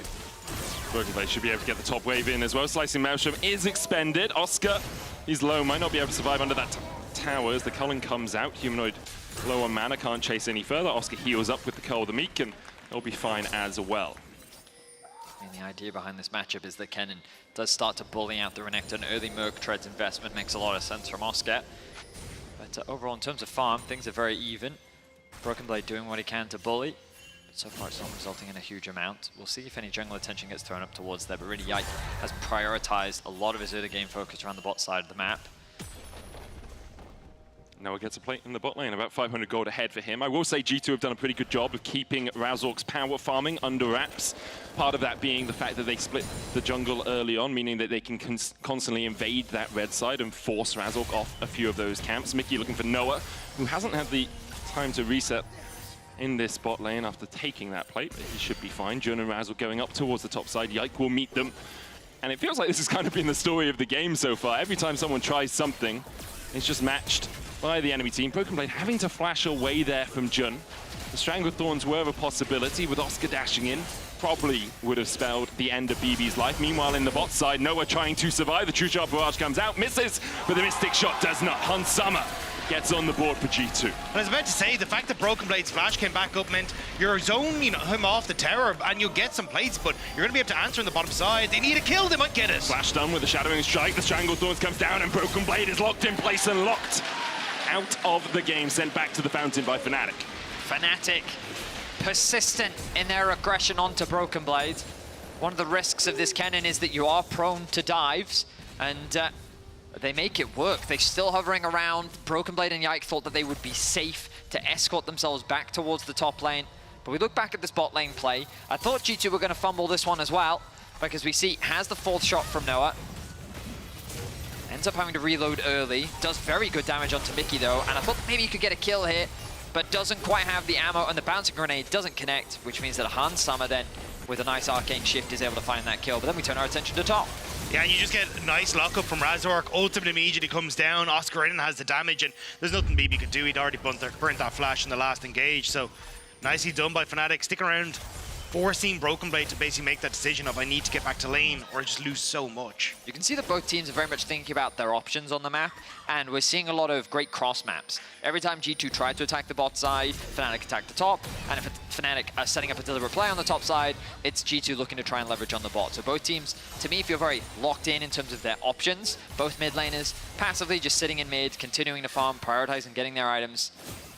Broken Blade a level down. Oh, Oscar goes in. Slice and Masham going down as well to try and lock Oscarinin in place. Yike on his way across, but can't really die with no wave being there. Caps now being chased by Razork and Jun. Jun no flash, but does have the crash down. Caps flashes himself. Magnet Storm will pull him back. Jun tanks a tower shot, but not too much more. It's Fnatic who are able to get the summoner out of the G2 mid. Caps just barely not getting hit by that binding meant that he was in range then for the plants from Razork, so no real follow-up damage after Joe went in. G2 going to be able to set themselves up on the top side to, well, get one Void Grub, but seems they're scared. Flash into the mid lane, true shot barrage coming out. Humanoid will flash himself, but the keeper's verdict finds him guilty. Hans Summer with his second on the board. Okay, I mean, there's a lot of interesting map play happening right now. Fnatic are playing extremely well around their stacked waves. Attacking bot lane, attacking top lane. They're really trying hard to punish G2 in any window that they can. But G2 TP'd Caps up towards the top side, primarily I thought to get control over the grubs. But instead, Hans and Mickey set up a dive onto Humanoid in mid lane. Now they have the kill lead. They turn their attention back towards top. Fnatic are resetting back out onto the map, but the Dragon just gets secured. But look at the positioning of Jun. He's in a stance saying, I know you want these grubs, but we're not going to let you have them. Because Yike moved up to try and help Caps on that topside push in case anything happened, he's now not able to get the Void Grubs. So you can see Dragon taken, Razork gets to move up as well. So it will be 5 grubs now over towards Fnatic, which does help out when you look at Humanoid controlling Caps in a side lane. Yeah, I mean, G2 basically used their turn in favor of plates, but now I look at Yike. Humanoid no flash, remember. Mickey, Hex flashing over the wall, the culling into Yike's space. Mickey with the knockback hammer, shock will slow him down. There's the Winter's Wrath, and there's the Wrath of G2 as well. Yike flashes for it, but it's curtains for him. Tanks too many tower shots, couldn't avoid the curtain call. And in the end, Humanoid gets one in response. A heavy commitment from G2. Flash burnt there from Yike. For Razork, once again, you see this movement from both teams looking for a dive in top lane. Caps will clear this wave very quickly. Ruthless Predator's stun coming out. There's the Tangle Barbs as well, and Caps is down. Razork tanks one tower shot, but not a second. Even the True Shot Barrage not enough to claim his life. Mickey with a heroic charge onto Jun into the wall, but Humanoid's here to answer the call of his support. Mickey escapes with a sliver, 12 HP, and now Broken Blade's in all sorts of hurt. Fnatic find another. Immediate exhaust from Jun as he saw the Maelstrom come out.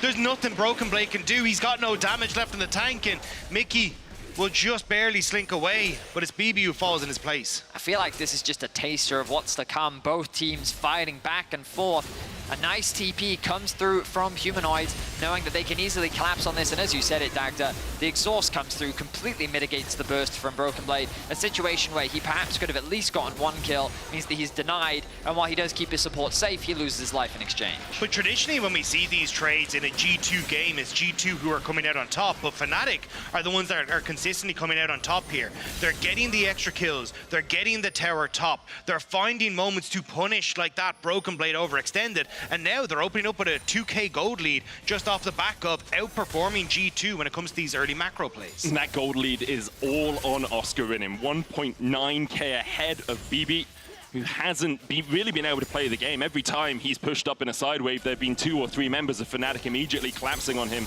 At the moment, has a bit of free time with that top wave, but we'll have to see how Oscarinin can translate his pressure with a TP behind, a counter TP being invested by Fnatic. Broken Blade will spot out Oscar. The culling goes down. Oscarinin able to dash away for now. Jun low. They go in with the flash, the Strangled Thorns, the True Shot Barrage, though misses. Jun, he was stunned in a Glacial Prison, but Hans Summer didn't have the key to open it up. The curtains are opened. And in the end, Caps will be able to walk away. 1 kill over to Fnatic. Oscar with a nice TP demonstrates the game plan from Fnatic. Bring the fight to G2.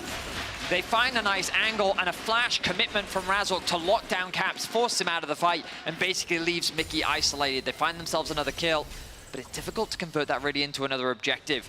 Razork decides that he's just going to make a straight path towards the Herald. He's going to start this objective off as the rest of his team reset back out onto the map. He is low though, and multiple members of G2 starting to work their way into the area, so does have to be a little bit careful. Hans is now cleared out mid, so can join the rest of G2 as they set up for the Rift Herald. Jun has Flash Magnet Storm here. Yike doesn't have a flash of his own. If Fnatic want to collapse, they can look for it. Humanoid coming in from the top side as well. No flash on him, nor on Caps. Mickey going forward, Shadowing Strike. There's the Magnet Storm. And it's just so much damage immediately. We saw the smite go down to the Rift Herald. It was G2 who got it, but Fnatic in the end win the fight. And Yike will give his life to make sure that he can pick it up on the exit as well, but still Fnatic getting more kills in these early stages, and it's a great setup. Jun ended up being locked down in that last fight, so couldn't use the Crash Down Magnet Storm combo. I was like, great, now I got it available here. So ends up picking off 2 members of G2 off the back of this play. G2 ambitiously tried to contest this objective. You see it's initially a 3 versus 3, Corki off on the side, but Humanoid can get involved in the fight much quicker. A nice engage comes out from Jun to completely lock up Mickey. Hans can't really contribute much in the fight, and it means that it's easy 2 kills. Excitement from the Fnatic coaching staff, as they should be, as Fnatic continue to win out on these early skirmishes. And I mean, Cap's just not in position to follow up at all either, so is G2 a bit out of sorts. And this is what we saw against BDS yesterday, was in game 1, game 2, them overextending to try and commit for some of these objective plays, and BDS were able to punish. And now Fnatic doing the exact same thing in game number 1.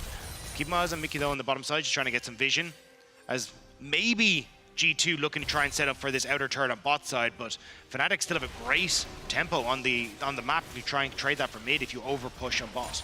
I think the important thing for Fnatic as well is their gold lead is extending in other lanes than top lane. You can see Razork 700 gold ahead as Mickey's caught here.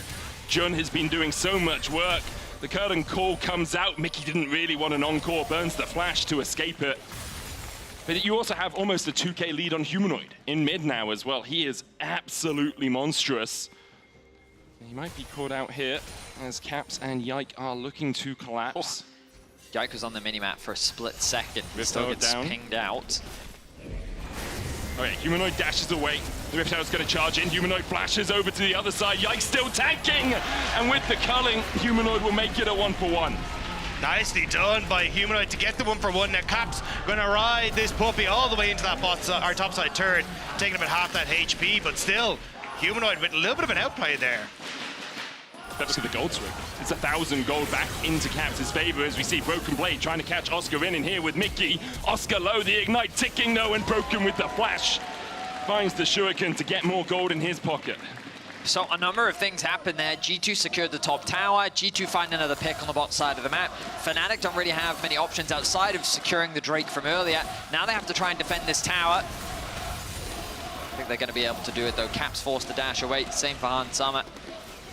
But this is the bloodshed I believe you gentlemen wanted. And 9-6 in kills. We're 15, 18 minutes in.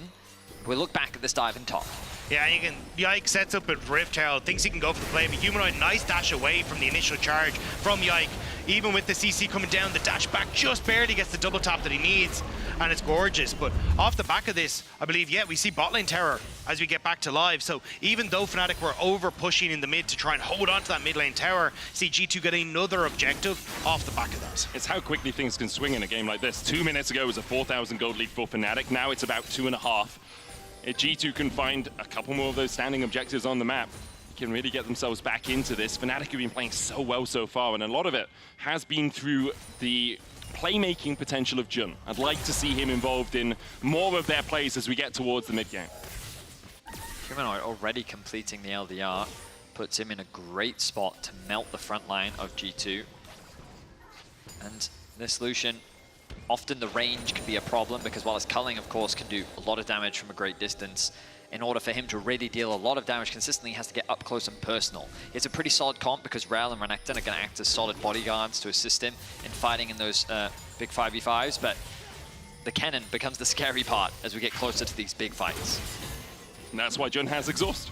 Yep. It's the main reason that Jun decides to take that Summoner spell is just to try and stop Broken Blade from having too much impact when he does dive into the back line. 2.5 minutes on the next Drake, Baron up in 15, but I don't think either team will be making eyes at it as of yet. Likely to see that as an objective after a fight rather than one around which a battle is fought. It's been really interesting to see how Yike has started to play coming into this mid-game. It's basically been like a Shadow Cap story where consistently moving up towards that top side to guarantee the Caps can push without getting engaged on. You can see now Mickey basically taking on that mantle, but it's very much been a case of feed Caps. Set him up in a position where he's going to be okay to hit this next fight in his stride. 2 items already completed, but I think it's kind of left Fnatic with the opportunity to push outside waves, get Oscar into a position where he's able to catch some of these waves as well. But Jun, okay, less involved, Jun. Less involved in the plays, please. Can I just ask, was that a Mickey Mantle reference? Because if you did a Mickey Mantle reference while he's playing Poppy, that is actually next level. Yes, but could you tell me who Mickey Mantle is? He's a very famous baseball player. Okay, so it's like he's hitting it out of the park, you know? That was very solid. Even though you didn't mean it, we'll give it to you. The 4 people who usually watch the LCS and are wondering why it's not on yet. Like, oh, it's a great reference there. Babe Ruth, other things. Fragger now, 1.5 minutes. Baron is, of course, an option as well. Vision going to be invested from both sides.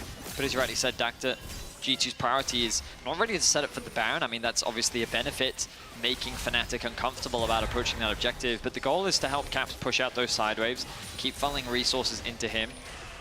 Often, he can become a scary force because he spends so much time in a side lane that he then kind of closes any gold deficit that he finds himself in. But Humanoid is doing a very good job of matching him, constantly catching those waves the Caps is pushing out and maintaining that 1k gold lead that he has. Just be careful though, does have the level advantage over Caps. This Corki is hovering around though.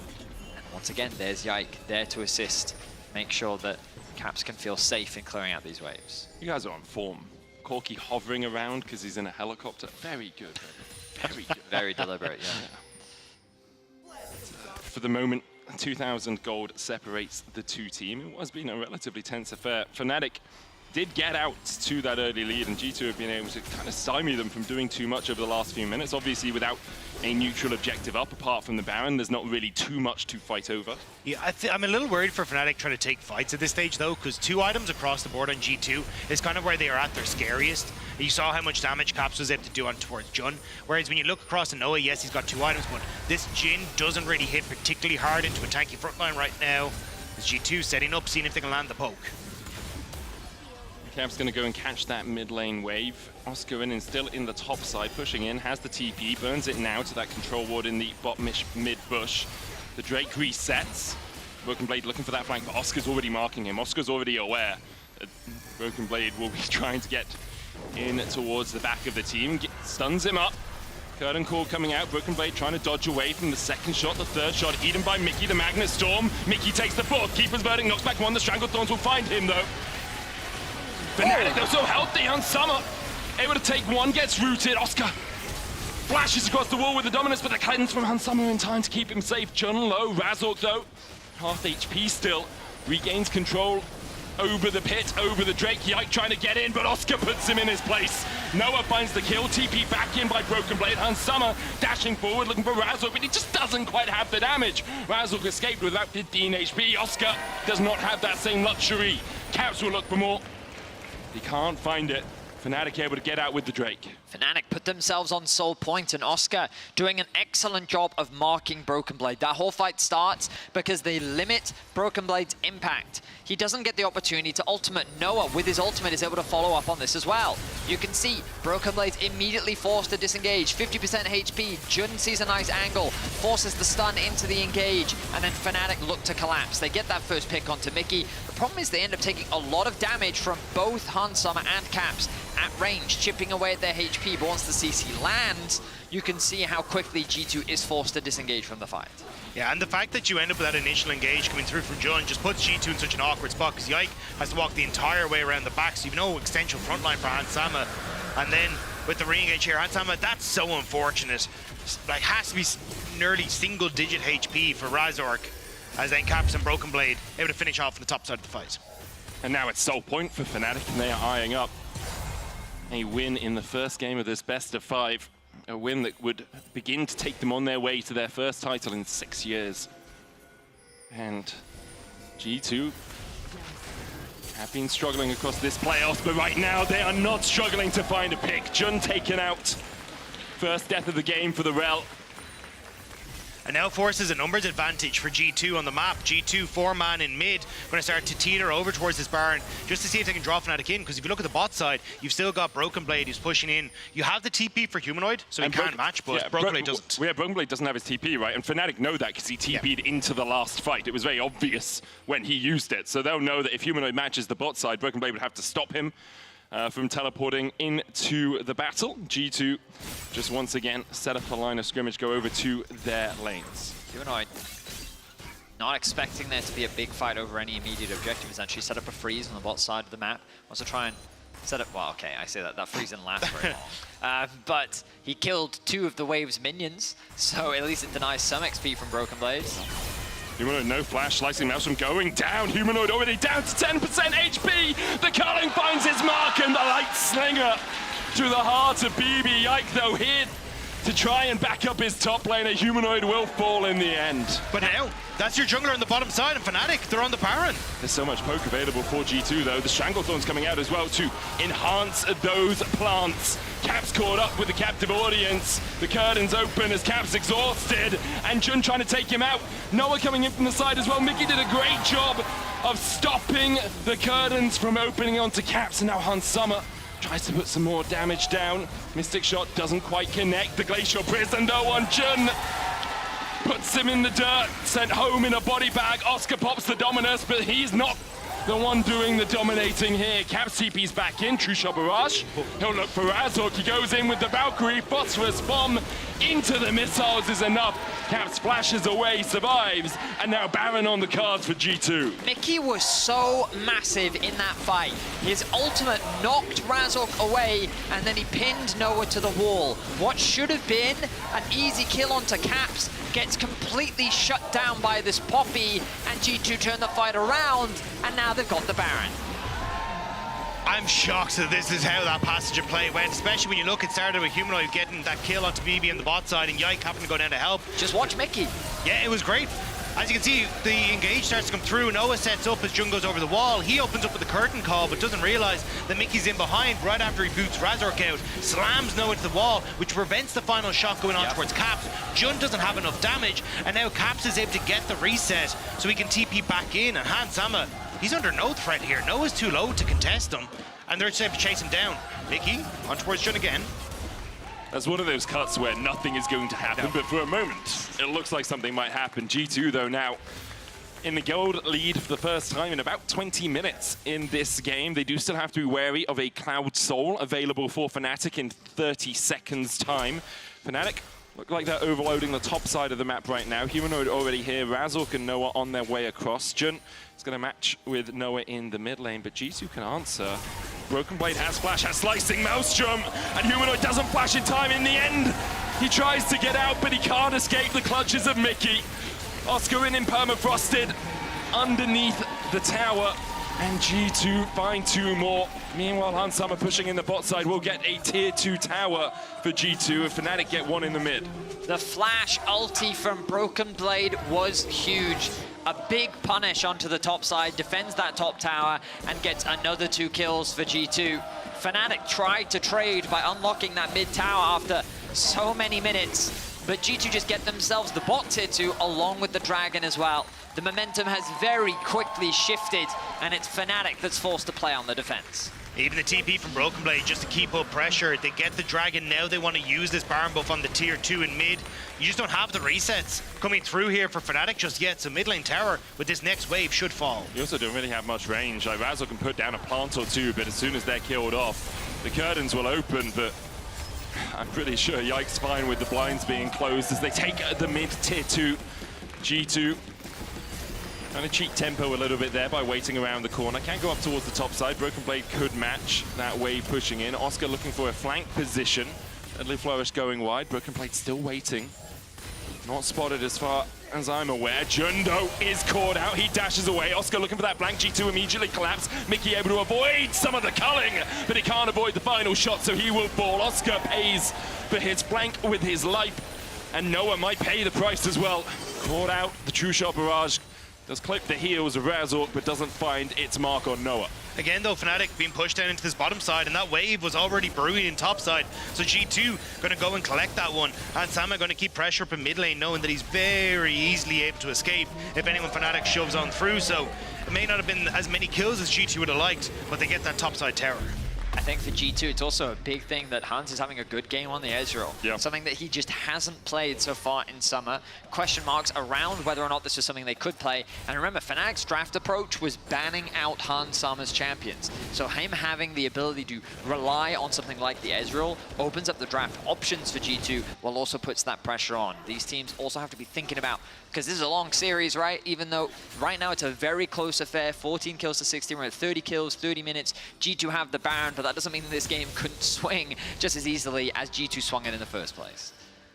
And just look at the damage that Hans has put down in this game. Obviously, Ezreal, very easy to put damage, well, good if you are accurate. I mean, he has been he's been very accurate in a lot of these You were going to say fights, surprisingly accurate there for a second. Well, I mean, again, I don't associate this man with this champion. I'm not going to disagree with you, Benny. just shows... he's having a good game, especially you saw that last mid sequence. He was just single-handedly pushing Humanoid and Noah back on the Ezreal. So great performance from him. Definitely needed him to set up here in the finals, and he's doing a good job so far.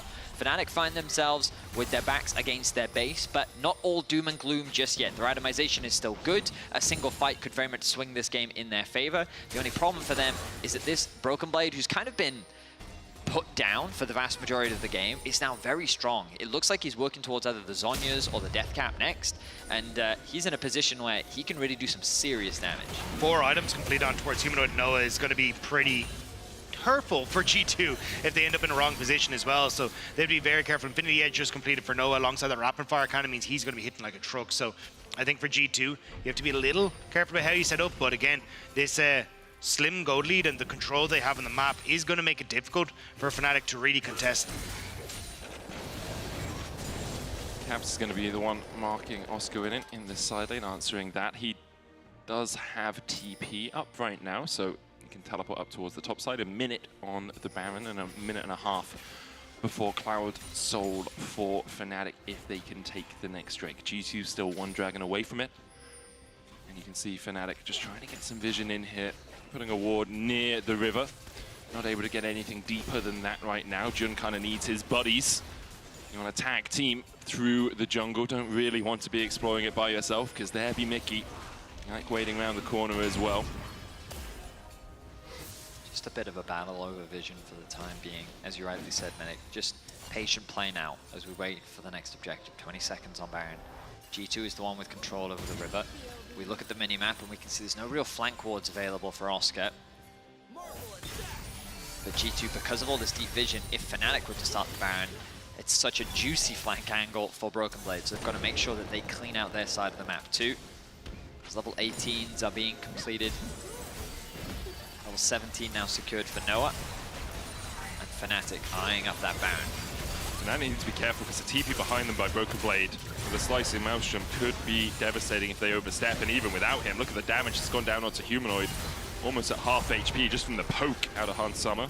Fnatic have been doing a good job at the moment, though, defending this top side. They've been using that static shiv on Jhin to keep mid-push pressure against Ansama, making it really difficult for G2 to get those deep wards to enable Broken Blade. But Caps has pushed in bot, now starting to move in, and Broken Blade's walked in, has flash, but exhaust available for Jun. That's the problem when you start to fall behind against a team that has a good amount of poke. It's so hard to even check a bush. Jun, for the luxury of trying to poke his nose into his own jungle, takes about a quarter of his HP. Broken Blade looking for that shuriken as well. Captive Audience doesn't land on anyone. Cap's now going to start up the Drake himself, and Fnatic are none the wiser. Easy enough for G2 because they've controlled vision around here for so long. Mickey caught out though, flash shadowing strike. He flashes away. The Magnet Storm was within an inch of catching Mickey, but it wasn't quite close enough. Yike lands the smite. The Keeper's Verdict knocks away 2 as Mickey goes in for more. Humanoid ignited. He's going to dash away. Still alive to fight another day as Fnatic do get one out of the fight, but they lose the Drake. Still got push here on mid for G2 if they want to just clear out this wave and potentially move over towards the barn. Fnatic, full reset here. Broken Blade still has that Maelstrom available if they want to try and TP him in behind Fnatic. That ward where Humanoid just walked. It's a ward for Broken Blade to TP on. Deadly Flourish landing. Yike though, he's the tankiest member. But still Fnatic find him. Broken Blade TP towards the bottom side of mid. Look at the damage onto Humanoid and Razork. Everyone blinking health bars. Really on nowhere here. They want anyone healthy to try and stand up to the face of G2. Broken Blade and Cap still looking for that flank. BB has the flash. He goes in with a slicing Maelstrom and isolates Noah, but with a cleanse and a flash away, Fnatic continue to live to fight another day! Oh nay, that's 2 for G2. There's 3, make it 4 perhaps as they want more. Oscar in, forced to flash away. G2 have a pushing lane in top. And you can see the poke damage from G2 is just ruthless. Fnatic killed the jungler, but they don't have the HP to commit to the Baron. And now with 4 members dead, I think G2's gonna end the game right now. Just like that, a snap of their fingers and it's done for G2. Fnatic were in the ascendancy, but G2 said, do you remember what day it is? It's finals, and we're here to play. It started off so well for Fnatic. It felt like they had everything they needed, but G2, they find that one pick, that one moment, that one tower that just starts to snowball back in their favor. I mean, huge credit to Hans and Caps. The poke that they were dealing in the late game was just too difficult for them to deal with, and we'll see how things adapt. Great game 1 from the side of G2. Fnatic showing a lot of very positive things, though. But they are. We'll see how Fnatic are able to adapt after the break. We'll be right back after this.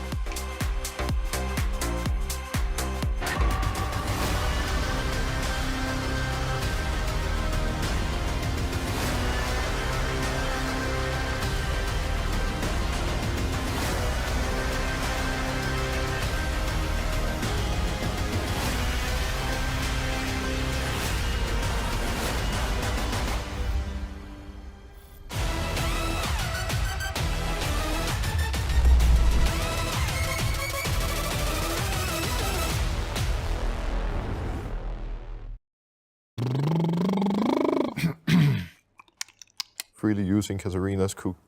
Kindred cautiously cooked Kit Kat cupcake. Kindred cautiously cooked Kit Kat cupcake.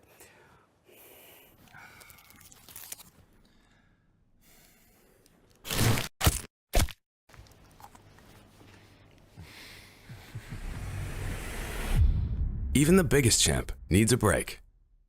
Kindred cautiously cooked Kit Kat cupcakes. Carefreely using Katarina's cute cookie cutters. Ooh, I'm on it. I'm ready. Let's go.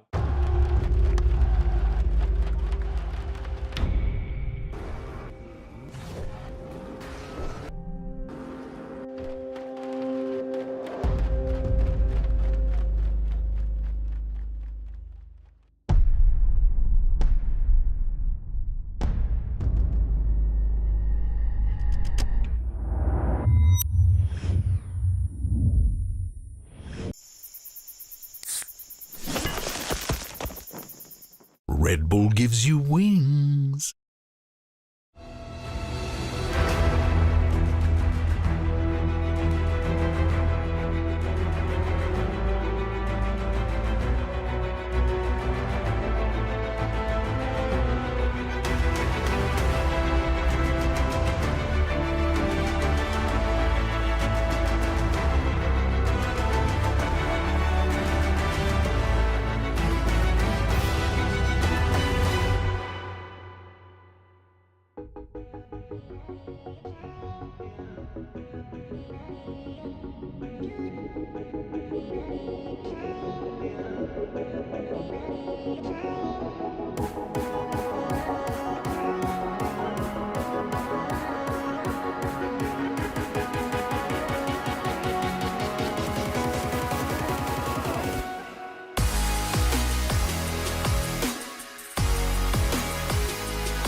My mom has my name on the sign. But is your mom in the crowd? Oh my god. No way, can't lose Mamba. Mickey escapes with a sliver, 12 HP, and now Broken Blade's in all sorts of hurt. Fnatic find another. Poppy. They got it, but it's fine. Look, go for the Q. Very good, boys. Nice. They did not see me. They did not see me. Wait, let them hit. Look. I can go. Okay. Really good. Very nice. Good job. Welcome back to the LEC Summer Split Final. G2 take the first win against Fnatic, and Mickey's early game was incredibly influential, which will be a continuing factor in this series. There are also a couple cool concepts Niski and I wanted to talk about in BB's trading and Mickey X's Death Tempo. Let's dive in. So, the first thing we have to talk about is the jungle pathing, right, Niski? Yeah, I mean, okay, basically when you play against Zyra, you have to invade her, because if you don't invade her, then she's like 20 to 30 seconds faster to wherever you want to go. So G2 does decide to invade bot side, but that means that it's a split map, meaning both junglers are in the enemy jungle. And here, as you can see, Sejuani will end up bot side and Zyra will end up top side. But the only problem of that is that Kennen is a champion that needs help in the early game. So this plan of G2 is kind of weird to me, unless, as I said before, they will try to dive bot and do a 1-for-1 with Poppy dying first, and then Poppy will look to cover top, as we will see later. Yeah, no worries. And before all that happens, right, something that's important is BB's trading was a bit sus, right? He eased forward, he misplays the lane a little bit and takes a very heavy chunk with Conqueror, and you're just wondering why, right? And there's no real explanation, it's not intentional, he just messes up and gets chunked, and that makes the dive really, really easy if they want to play it. Now, Mickey goes for a dive. Yeah, so here G2 tries to dive bot and 1-for-1 Mickey for the AD carry. It goes bad, but teams like G2 and Fnatic, they use their tempo very well. And here you might think this is actually like a really troll dive. Was it intentional? Was this death intentional? I don't think it's intentional to not kill Jin, but once Mickey dies, now Mickey knows that he has to cover top, because top is 1 HP and he knows Zyra is top and Sejuani cannot cover. So Mickey does the jungler's job here. And I really think if Mickey does not come here, the game explodes, because they lose bot, they lose top, and as we know, Kennen from behind is not a useful champion. Yeah, so this dive is really, really easy, right? He's so chunked, all Oscar needs to do is just W with the empowered. But then Mickey comes in, Savior, chunks Razork, and then Oscarinen even loses his flash, right? So what could have been absolutely terrible, because then you would have multiple lanes of priority, eventually turns into a, a winning play. Yeah. Death Tempo. What do you guys think? Do you think Shox and GB, do you think that he's going to skill Poppy again? Oh, a great question. I wouldn't give it to him, and it's one of those things that you always have to keep into account when you're playing G2. I think even if they would have lost this game, you would have been like, okay, maybe we need to take it off the table. Oh, absolutely. I mean, it's Mickey's Poppies after all. If you're not taking it off the table, then you're giving it to Oscar instead, because that's another great Poppy player. Man, we have so many of them here in Europe. What's up with that? But only one won the Poppy Goal. That is very true, and that is Mickey. He is the Poppy King.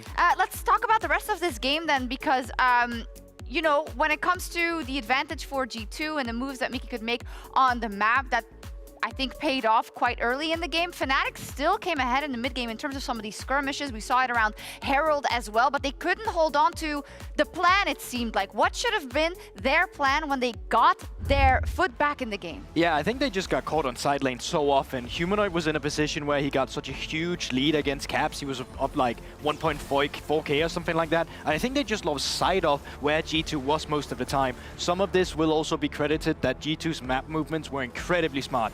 Towards one of the Drakes, Fnatic thought G2 was going to be doing the Drake. What G2 does instead is say, nope, we're not going to do that at all. We're going to move topside and try and kill you trying to cross map. So there's so much strategy in this game, so much high-level gameplay. But really, if there was a single player that you had to pinpoint who just ruined this game from Fnatic, it was Mickey. He made a support difference, a jungle difference. Zyra didn't get accelerated, and he was just clutch in his fight. Yeah, he had his stamp on all the different facets of this game. It was G2 who won the game, and I think I like that you credit the fact that they had, you know, that trap in the top side where they got the kills, where they had, again, like yesterday, right? Someone who gets caught in a side lane and then they parlay that into a bigger lead. I don't want to say this was completely sovereign from start to finish, though. But what is frustrating for Fnatic, I guess, is that they did manage to right the ship a little bit. What are the things they're going to have to right more in terms of going into the second game? I do want to call something out as well, GB, that we were talking about.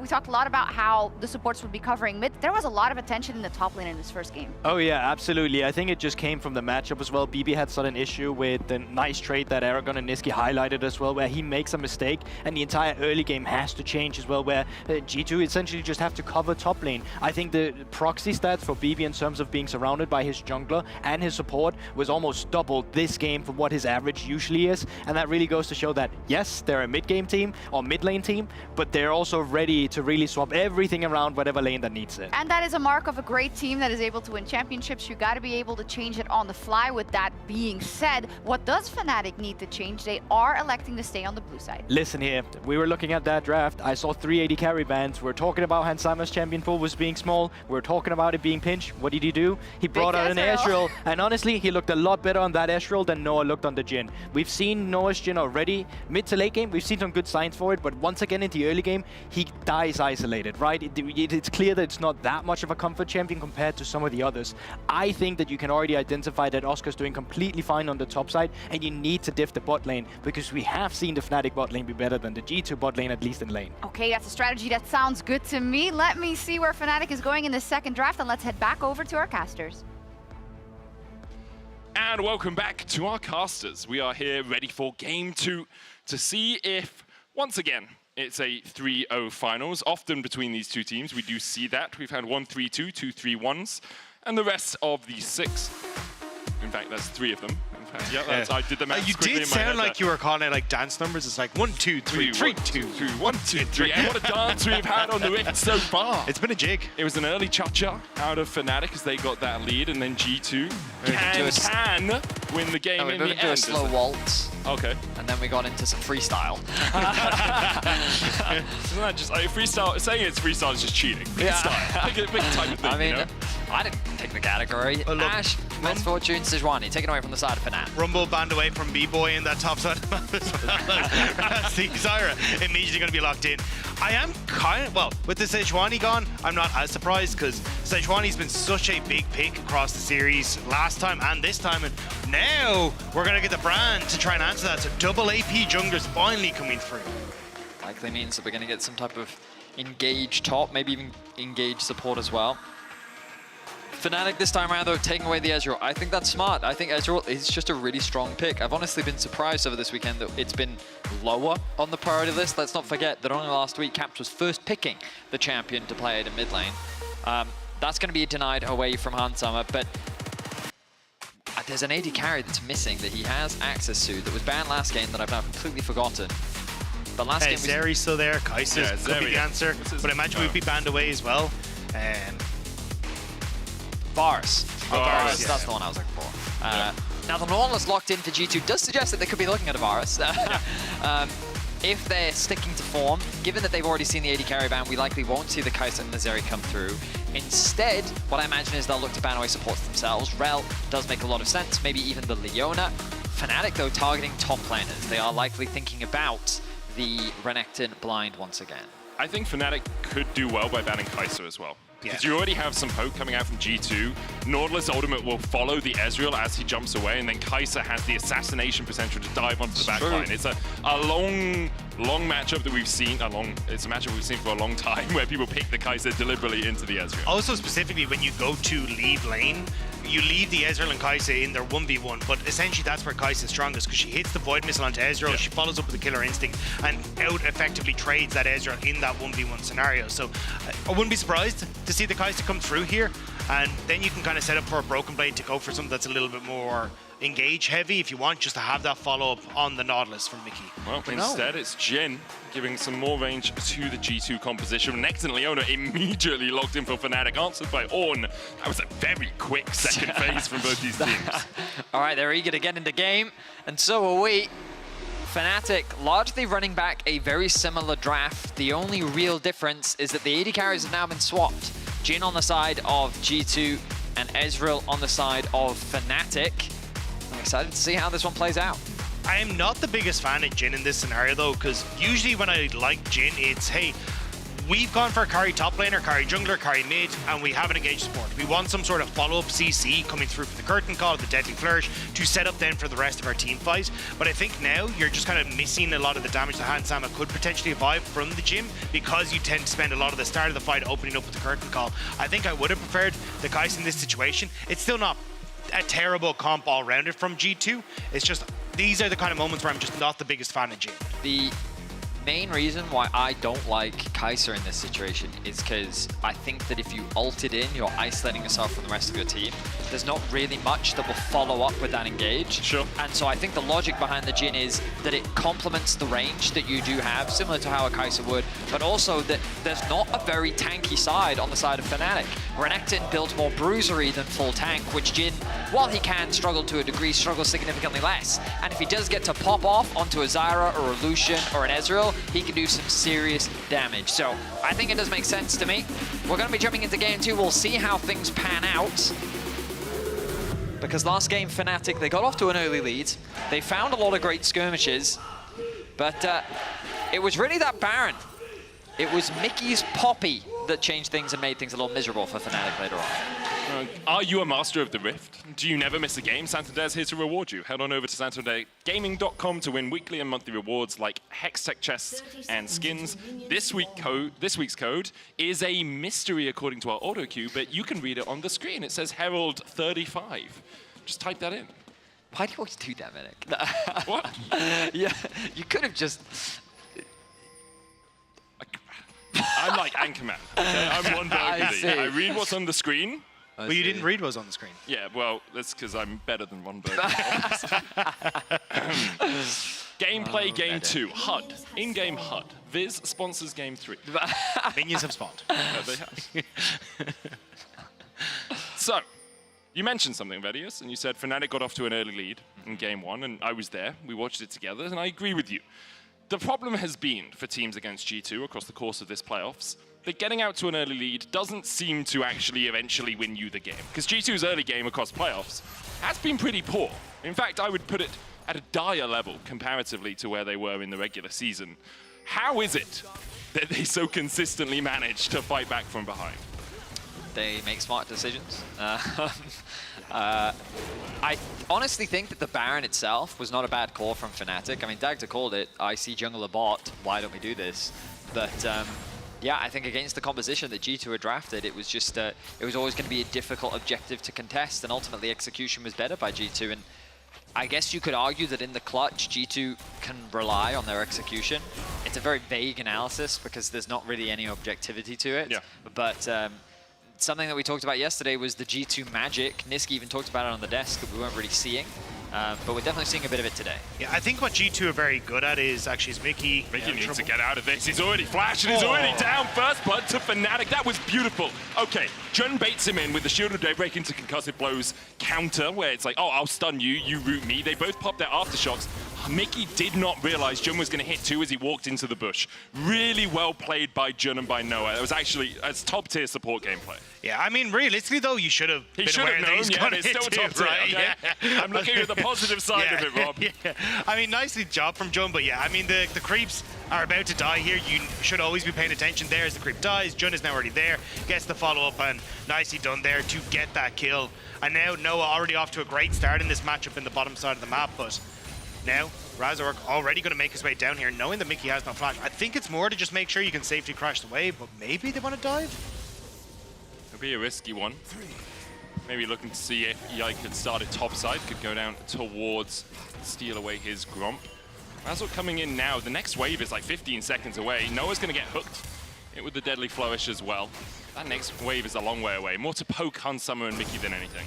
Oscar, though, in the top side, gonna struggle. Flashes away from the Seer, but the conflagration from Yike is enough. Nice job from Yike to managing to just finish that one off. Just clipping him, but now Fnatic realize that could be the go button on the bottom side. Wave frozen away, a lot of vision. They know that the jungler is here. Man, this is still super risky, though. Cleanse flash on Hans Summer. Mickey still has the aftershock. They flash for Hans, the cleanse away. Hans tries to jump towards the top side, but he's on the wrong side of the rift as Razork and Jun find him. Mickey trying to trade in with Noah. I mean, ultimately, Fnatic showing G2 how it's done. That's how you dive a Jin. Flawless execution. They get the summoners, both summoners out from Handsama. And now Fnatic continue to extend their advantage on the bot side of the map. Both junglers have a kill. You can see the goal difference is literally 0.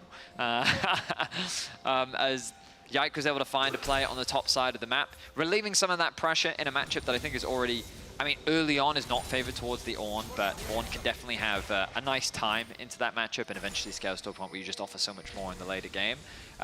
Yike, though, I think needs to turn his attention back towards the bot side of the map because I don't think you can afford to let Noah run away on this Ezreal. Yeah, especially with the early tier buy already there, he's going to very quickly work up to Sheen, but Humanoid now going to feel a little bit of pressure as Yike moves up to try and help out Caps. Just really want to get this wave crash because it is pushing in towards Humanoid. Oh, that's damage. Yeah. That's Brand. The power of his passive, you know, if you get those 3 stacks up, you just blaze, I mean, blaze. Just the burn, right? Just that passive burn alone can be super obnoxious, especially at early levels. And as you rightly said, if you get those 3 stacks, it does even more damage. So they force Jun back. Of course, he had no flash available, so not really going to be too stressed about that. Handsama makes his way back towards the bot lane. No objective taken just yet, but of course Dragon has only just spawned. G2 have shown propensity so far in playoffs to prioritize that side of the map. And we'll see if they continue to do so as pings come down on the top side. Yike going to be spotted out on the pings. Oscar level 6. I think it's much ado about nothing. I think though what we're seeing is, because we were kind of hitting on it earlier on, is what do G2 do that's very good? It's getting Caps into a position where he can carry, and I know that sounds like, oh, we can just carry in fights, but it's not in fights. It's how he's then never set behind early and gets to a position where they feed him a ton of resources in side lanes, and then he ends up in this 1v1 situation so regularly that you can't actually play through that side lane against Caps because Caps almost always has an advantage, and that makes it really tough then when you hit a mid game. But Fnatic going to try and punish bot lane. Yeah, Handsama, no flash, no cleanse, only level 4. Noah underneath the tower as Jun is going to go in first. Mickey low, down to about 200 HP. Jun tanking up the tower. The Ignite's not going to be enough. Noah, though, 2 shots into his back means a barrier to keep him safe. Another successful dive from Fnatic. In the previous game, they were playing on these stacked waves very well, and they're continuing that momentum here in game 2. Noah now with a very healthy lead in the bot side of the map. They get the kill onto Mickey. They zone Handsama from a lot of farm. And this Ezreal is very quickly getting out of control. And you're going to start to rotate that troublesome Ezreal up to that top side as well for Void Grub potential here too. You're already getting that crash coming through from Oscar in on the top end, so he can reset, go and match the push on bot. You're going to try and trade for Dragon as he knows that this is probably going to be the case, but in a tower take potential, Noah's going to have the advantage over a Jhin. So at the moment, G2 are going to be just behind the play because of the way the lane assignments are right now. See Mickey trying to team up with Caps in the mid lane. Jun here as well, shepherding Humanoid towards that mid lane tower. Grubs exchanged for the Drake at basically exactly the same time. Broken Blade still no flash as Razork has made his way up here. Noah already here, of course. Call of the Forge God onto Oscar. He might die. The Slicing Maelstrom. Oh, not even in this game. It's the slice and the dice. Broken Blade finds one. Noah, though, answers with a Mystic shot to get one of his own. I mean, credit to Broken Blade, able to at the very least trade 1 for 1 as Noah gets himself another kill, more plates. 3, 0, and 1 for the Ezreal right now, a 1.1k gold lead. Noah is getting insanely strong here in game 2. Nobody catching this bot wave though for Fnatic is a bit of a fumble. Oscar in, because he stuck around on top and didn't move bot, means it's a sizable wave that's died, whereas Broken Blade was actually able to get the majority of that first wave. So Broken Blade is going to be in a position where he's actually relatively okay in the grand scheme of things, and going to move back up towards his top side, but if he dies again, that's going to be a little bit more of a hurt. And his flash is about to come back off cooldown. Oscar path towards mid, knowing that bot was not safe for him. It's going to be first tower for Fnatic if they have a couple more seconds with this top tier 1. And their gold lead will extend to about 2k. Once again, a sizable chunk of change for the men in orange today.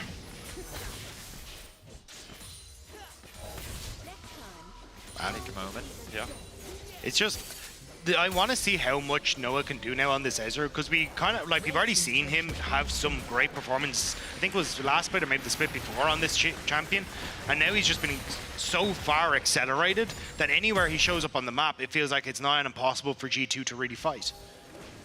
This is how they catch him out as well, right? Like, you've got Call of the Forge God, you've got Broken Blade going in, you've got the depth charge. Maybe it's enough, but if the Arcane shifts away and can just reset on the fight, it becomes so impossible to actually lock him down. But also, if he arcane shifts away, Razork sets up his ultimate. It's like, cool, just run across all this. There's so much protection for him here. It's really difficult to just find moments to close that gap. So if Noah can play a strong game, that's going to be the detriment of G2. And Noah had fantastic games against G2 already. When you look back, he was like 10-3 on the Caitlyn. It was more him getting caught out at specific moments. So as long as Noah is able to just play safe and play around his team, this could easily be Fnatic just riding the coattails of Noah to a win. I mean, that's always been the sentiment towards Noah, that while he can definitely have strong performances, can he perform when it matters, right? He himself has talked about how the pressure and the anxiety can get to him. A large part of the change coming into this year, or following MSI, was him wanting to move away from social media so he could just focus on himself and his gameplay. And I definitely think we've seen some improvements. You're seeing it in some of the stats so far in summer playoffs. But this is an opportunity for him to prove that and deliver on that. He's in a great position to carry the game for his team. Fnatic have a very healthy gold lead, with him making up half that advantage. Flash traded between the junglers. Flash from Mickey forward, but not really too much follow-up yet. The Strangle Thorns will keep Yike and Hans Summer at bay. Curling Call coming down. Depth charge caps enough to get the kill. Mickey trying to escape. The Carling won't do anything to G2. TP behind now by Oscar. Will he be able to take out Hans Summer, or will he just have to slice his way away from this? 2 kills to G2 already in the play. An overextension from Fnatic. Razork tried to stick around after already burning his flash, and Mickey had him in his sights. Now Noah trying to 1v2 here. Does have to be a little careful, but trying to put pressure on bot side. That's so much damage! True Shot Barrage has already been used. Deadly Flourish doesn't connect, and Noah able to walk away. You can see the damage that this Ezreal can do. I wonder if that was an overextension from Razork, because the way I see it, he was just kind of walking the mid, right? And I mean, after, right? He burns his flash and then goes back in. Yeah. It was one of those things where G2, that they just kind of overstacked in mid. It seems like their game plan was to set up to prioritize that mid tower, maybe get some deep vision, considering that Dragon. Of course, it was still about 2 minutes away. I quite like the aggression that we saw there from G2, because we'll look back at it now. We'll see the setup. You can see that Razork, he feels like he's very safe right now. He has Jone in front of him. He has Humanoid on his left. He doesn't realize that he's sitting on vision, flashing from Yike. And it's at this point, right, where you're saying, oh, the re-engage, but then Mickey with some quick thinking, he kind of creates the separation of Fnatic. They now have to rejoin. Oh, we don't have Oscar time. caught out towards the top side. Does have the flash, pops the Dominus first to try and escape this. Broken Blade still chasing forward. Oscar flashes, has the blast cone to get to safety. Okay, loses his flash though. Not quite enough damage coming out yet from the Brand in order to find that kill. Dragon in 20 seconds though. Broken Blade's ultimate will be up in time for that fight. Question is, do they even want to try and fight it? I imagine that they will. They could of course just trade it for the grubs as Fnatic sets their sights on the bot tower. They have the push in mid as well. Overall, great map state for Fnatic. Yike on the way down though, and I think that's where Fnatic are a little bit nervous. They know that reset's coming through. They even saw Hans Sama leaving from the mid lane as well, so decide to back it up. We'll just move over towards the Dragon, and Fnatic, our G2 are just going to back away instead. Looks like maybe mid control into a potential push in for those Void groups, but even with the control Fnatic have, they can still heavily contest this top side of the map. And just look at where you are in terms of items. If you're G2, only one real completed item. Yike with the Leandri. Static Shiv, yeah, it gives you a bit of wave push, but doesn't do as much damage as something like a Triforce for Noah, or the Black Cleaver for Oscar in it. So G2 willing to give over that second Drake.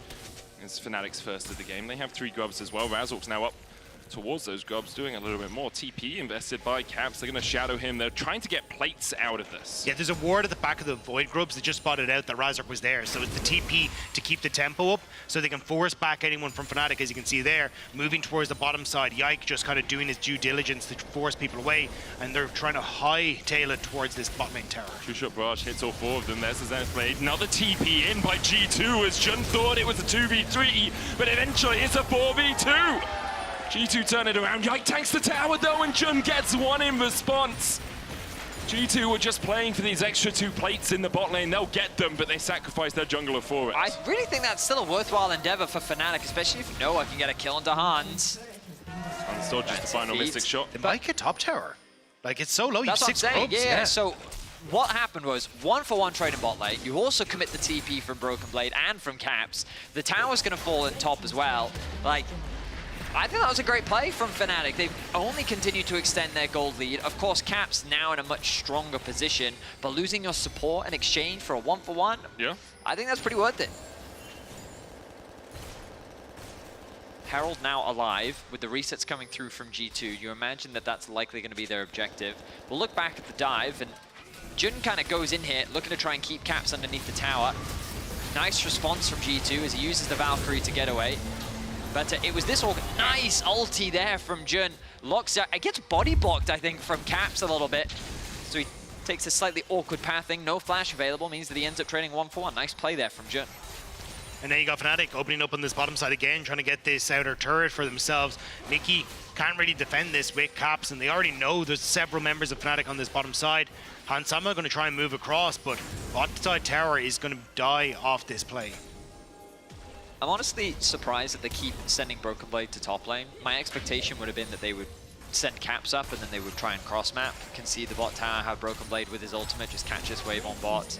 Because Caps is just kind of a spectator here, forced to watch as the tower falls. There's not really much else that G2 can play for on the map. There's no dragon for them to secure. They're just kind of over-committing numbers on the bot side when Herald is top side and an easy objective in the form of that top tower is too. So there was an opportunity there for them to potentially cross map, but instead they just end up as spectators as Fnatic secure themselves another town. And it kind of comes back to, again, like, hey, we want to try and force gold onto Caps. I think this position, you probably could have forced gold onto Caps by moving them towards that top side, but you can see the 500 gold advantage, despite the fact the rest of Fnatic are ahead. It's kind of Caps who's that lone wolf with the lead for G2, and they just want to try and isolate him into a 1v1 against Humanoid, against Oscarinin, where he can try and punish with that gold lead. Fnatic in firm control of this game. 3,000 to a 3,500 gold ahead. They have 6 grubs. There's the Drake apiece. They now have the Herald to open up mid-tower on the next Drake play. 90 seconds away for that. It's very reminiscent of game 1. I think G2 perhaps have less tools in their toolkit to really get back into the game. The Ezreal was so powerful for them. I think by having Ornn, you always have a way to get true. Yeah, I'm not saying they have no way back in. Jun catches Yike though, and even with the Pyroclasm, Yike is down. The Strangled Thorns from across the wall as well. Might make it more. Caps finds another 2 for 2 so far in the exchange. I'll have to double check that in the replays. Humanoid flashes forward, gets the kill, but I think Jun predicted the flash from Yike with the Zenith Blade and managed to connect onto him. So really well played by Jun, and now Fnatic open up in mid. They could potentially get 2 towers again. They have 6 Void Grubs here. I guess the game plan there from G2 is to try and set a deep vision on the bot side of the map in order to be ready for the dragon spawning in 45, but more question marks for me. I feel like that the easy objective for G2 is that top outer tower. They continue to send Broken Blade up there. He's now getting collapsed on. Noah. Bishop Rush going down, and there's a follow-up from Hansama. Noah just gets a 1v2, jumps across the wall, flashes the NRG logo, and on the top side of the map, Broken Blade is being chipped away as well. No escape for him, you have to think. Where you're gonna go, BB? It's absolute cinema to the top, or Razork to the bottom. In the end, Humanoid dashes forward. Broken Blade just trying to clear out the wave. He won't get it all, and Humanoid will take the kill. 4-0-1. Humanoid is on a rampage right now. We look back at this fight. Watch the Zenith Blade. So the goal here was obviously, I guess, to steal away the red buff. Fnatic quickly collapse. Oh, no, it just follows him. Connects the Zenith Blade. The Pyroclasm, as you called out, Medic, does a lot of initial damage, but Razork over the wall and Oscarinin on the front line does even more. Ultimately, though, this is a 2 for 2, so you'd think it's not that bad, but then this triple kill secured by Humanoid. And then to make matters worse, mid is then secured by Fnatic. They find themselves a kill in top lane as well. And Noah flashing the NRG icon just to do that extra bit of mental damage to G2 too, as they secure their the third dragon of the game. Fnatic with the momentum in their favor once again. 2 early games now in a row have been in their control. Let's see if they can close this one out. This is more than in their control. Like, this is a demolition by Fnatic. They're 5,000 gold ahead at 18 minutes. Their AD carry is 3k in the lead. If Noah's in a fight, you have to think is going to go in favor of Fnatic. For G2, you're left wanting so far. Yes, you funneled some gold into Caps. He's about even with his lane opponent, and all you've done is try to funnel him. Those are all valid points, Medic. Yep. But any Fnatic fan will tell you we've been in this position before. Yeah, and any G2 fan will tell you the same. Exactly. So I think both sides. Oh, connects. Okay, I don't know if that was good. Mickey tanks the tower for an absolute year. He'll fall. Depth charge goes down as well as Jun tries to get the shield of Daybreak Sun onto Broken Blade. He was able to escape the clutches of the tower. You inhibited the target, though. No TPs available for G2. Broken Blade has one. Hansama gets the root here, but doesn't open up the curtain call. True Shot Barrage clears out the wave. Humanoid takes an inhib tower in the top lane. G2 are trying to race against the 6 Void Grub team, and you already had the movement that you needed from Fnatic to defend that bot lane turret. G2 way overcommitting on the map state, thinking that maybe they can get something back, but Fnatic coming out on top with just nice plays and nice engages. Humanoid is absolutely monstrous in a side lane right now.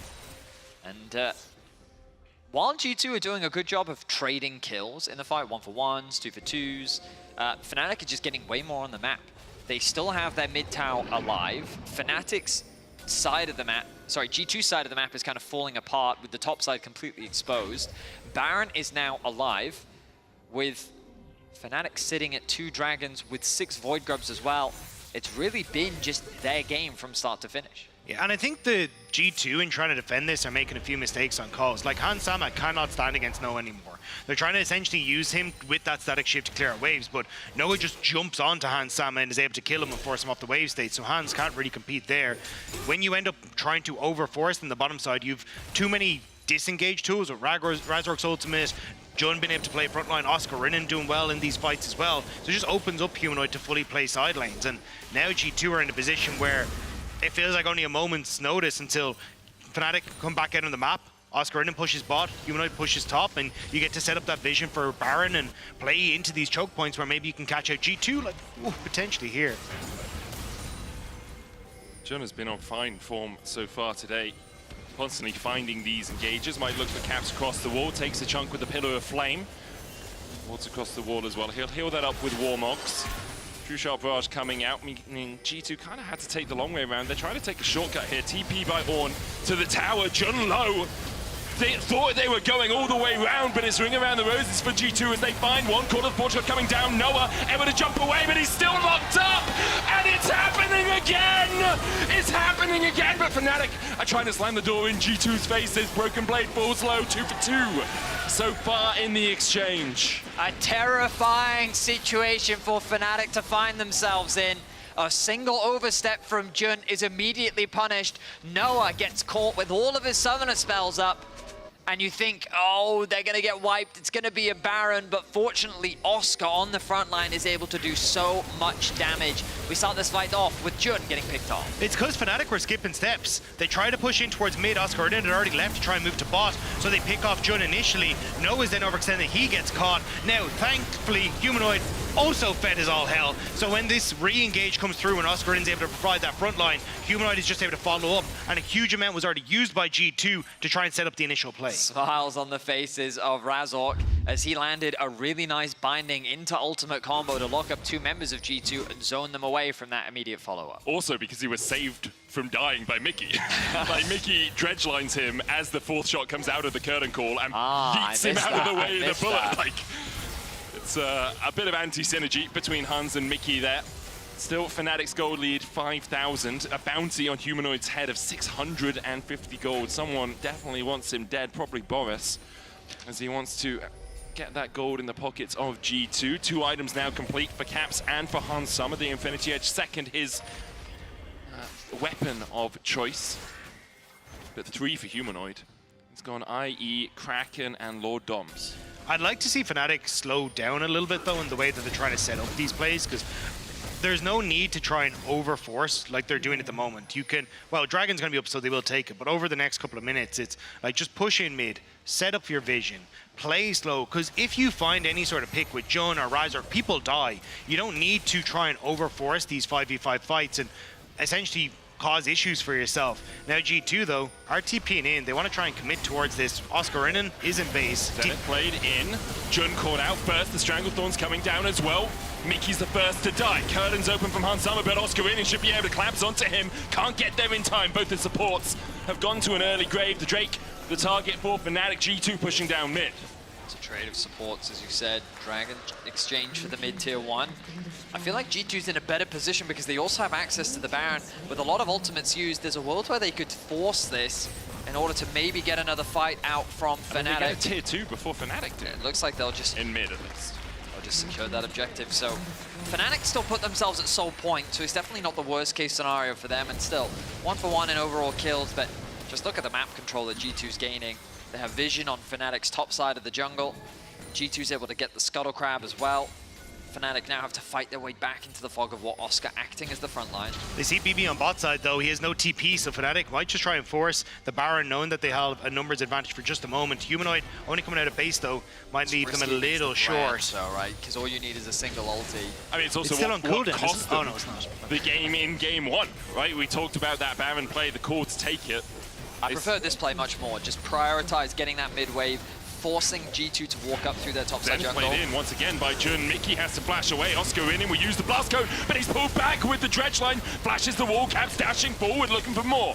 Caps takes the chunk with a Mystic shot. The burn, not enough to kill off the Croc. G2 regain control of their own jungle. That was very close. I thought the Leandries might finish him off, but Oscar walks away with his life. He has to use his flash. Mickey doing the same. You can see how on a knife's edge it is, but gentlemen, every time I look at the kill score, like, it's always lined up with the timer. 25 kills, 25 minutes, constant skirmishing back and forth between the two teams. And we're really setting up for that big Baron or Soul fight. And the thing is, because you end up getting all those bounties around the turrets, G2, they're in a position where they're not that far behind anymore. That major gold lead is on Noah.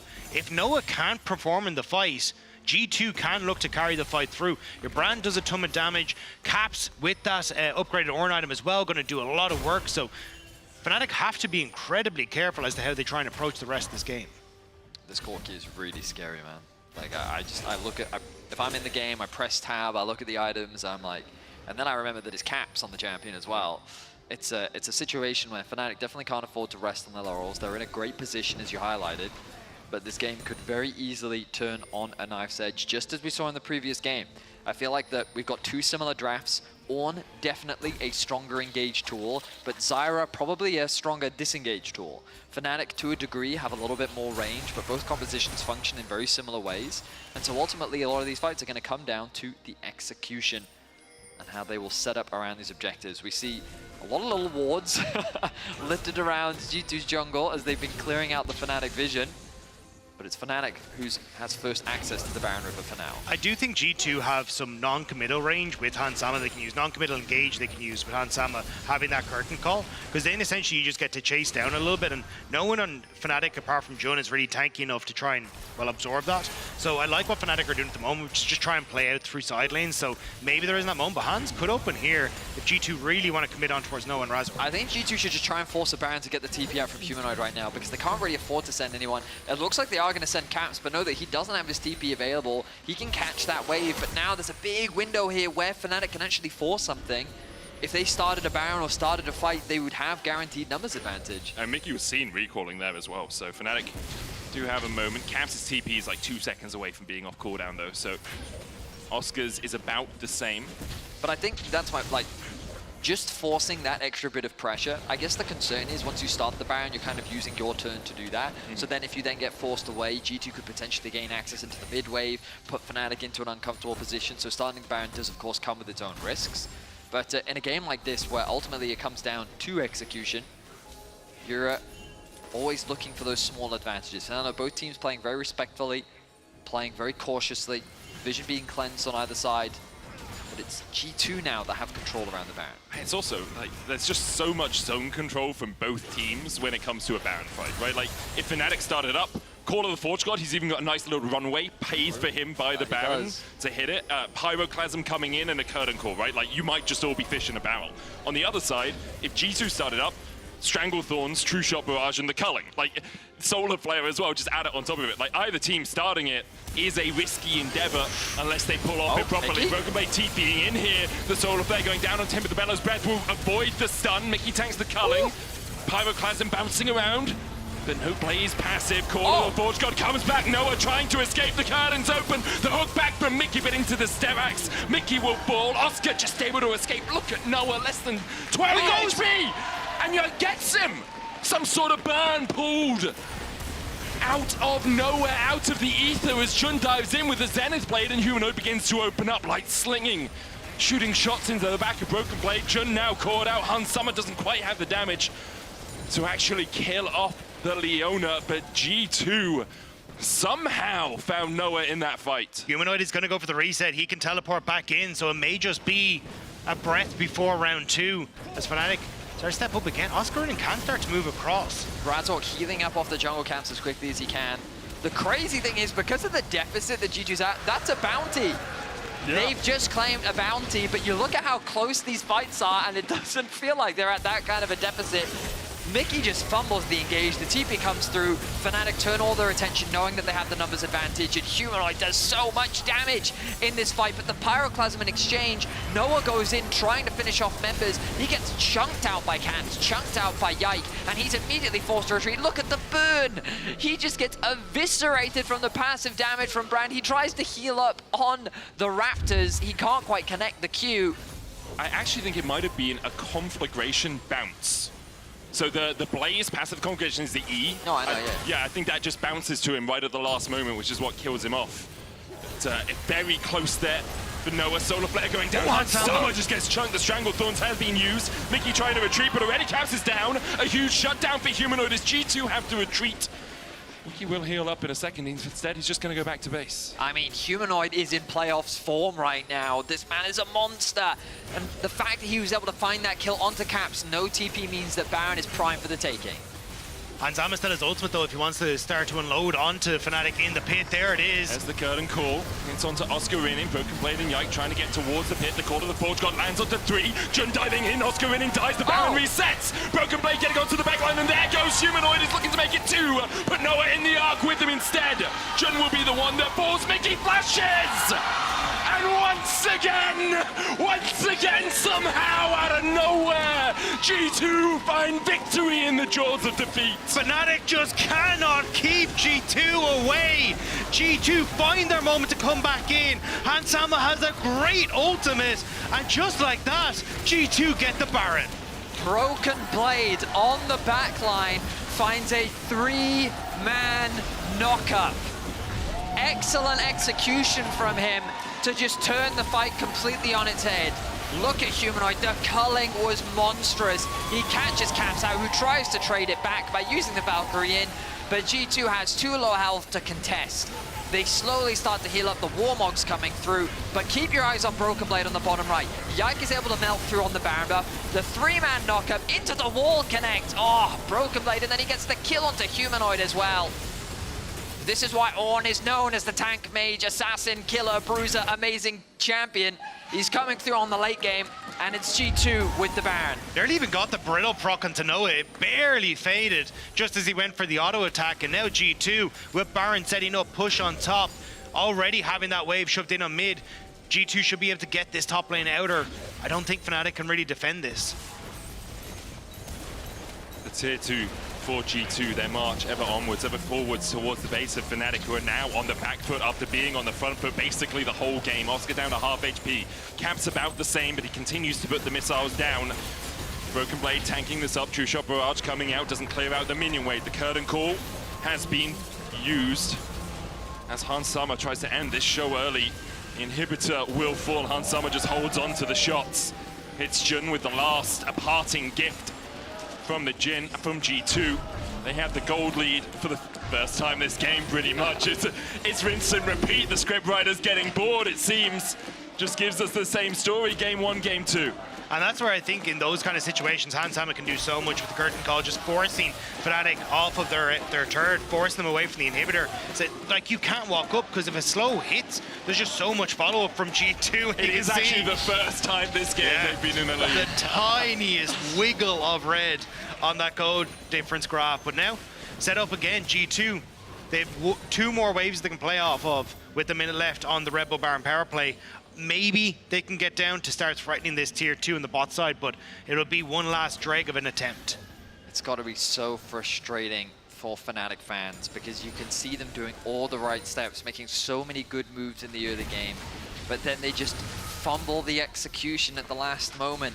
They're getting outplayed in these last few fights, and all of a sudden the momentum swings so dramatically.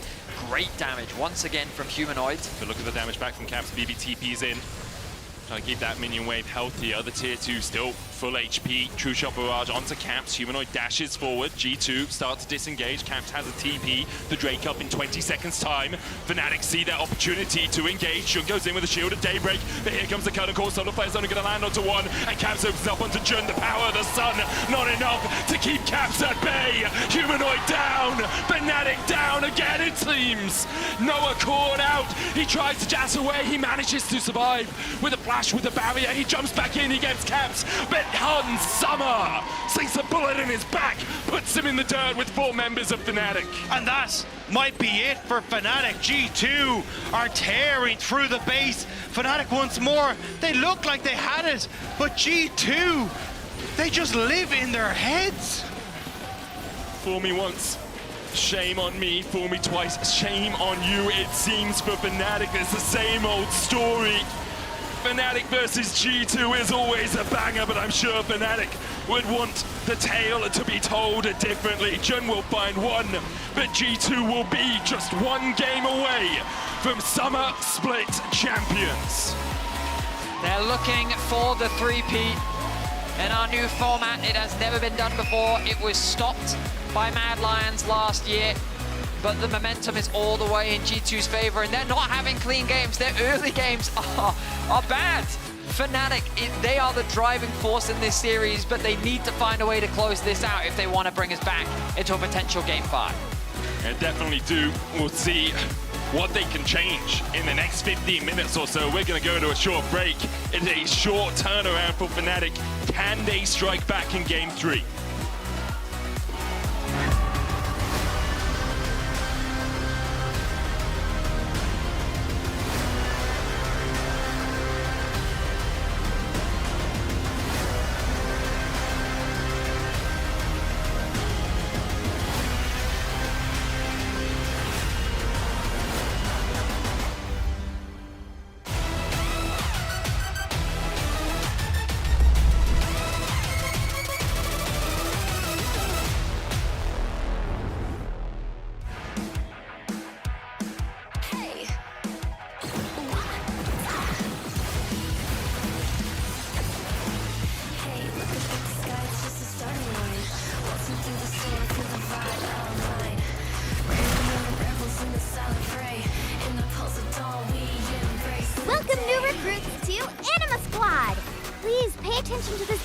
For the highest chance of surviving your first day, and maybe even your second. Prepare to face massive hordes of Primordian enemies in and around Final City. Your objective? Hold them off for as long as animally possible. This will require determination, creativity, and a huge arsenal of mega powerful augments. I calculate your chances of death to be— Whoa, no need for that. Thanks, Yumi. Sorry about her. First rule of Anima Squad, we're stronger together. So always bring your friends along. You never know when you'll run into an extra mean Primordian. That way you won't be alone when numberless enemy forces overwhelm your squad. Again and again and again. But don't worry, that's how you get stronger. Keep trying and you'll discover your true power in no time. Might even get your own suit someday. Unless the Primordians obliterate everyone, of course. We're not gonna let that happen, though.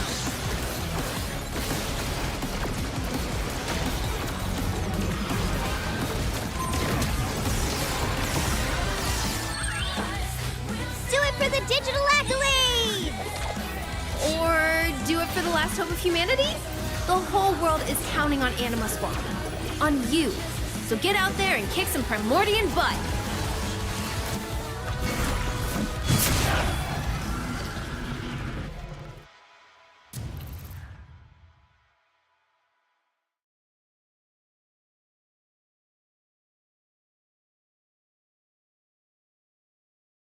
Wow, this is amazing. I mean, I had a break, so... do you want to try? I'll be right back. I want to try. Me? Maybe.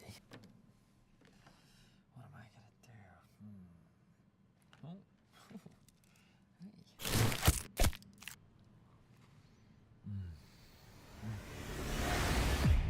Even the biggest champ needs a break. Wow, Vinny, Incroyable, magnifique. What? No, no, no, no, no. What are you doing? What are you doing? No, keep it.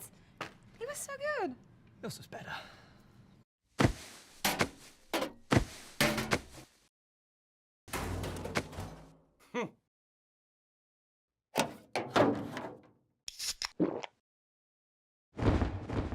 Red Bull gives you wings. Hey, shouldn't you be on stage right now? Hey, you got a pick. Tom Kent? What? I was not expecting this. And a crazy off-meta pick that secured you the win. How did you come up with it? I just listened to my gut.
Kill them all. No flash corky. No flash corky.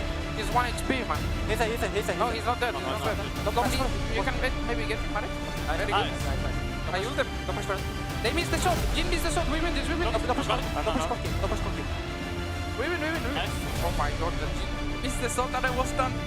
Jin will be the one that falls making flashes! And once again, somehow out of nowhere, G2 find victory in the jaws of defeat. Well, it is G2 who are on match point already, and I'm getting flashbacks to yesterday, to times in the game when G2 stole the game away as much as the other team threw it away.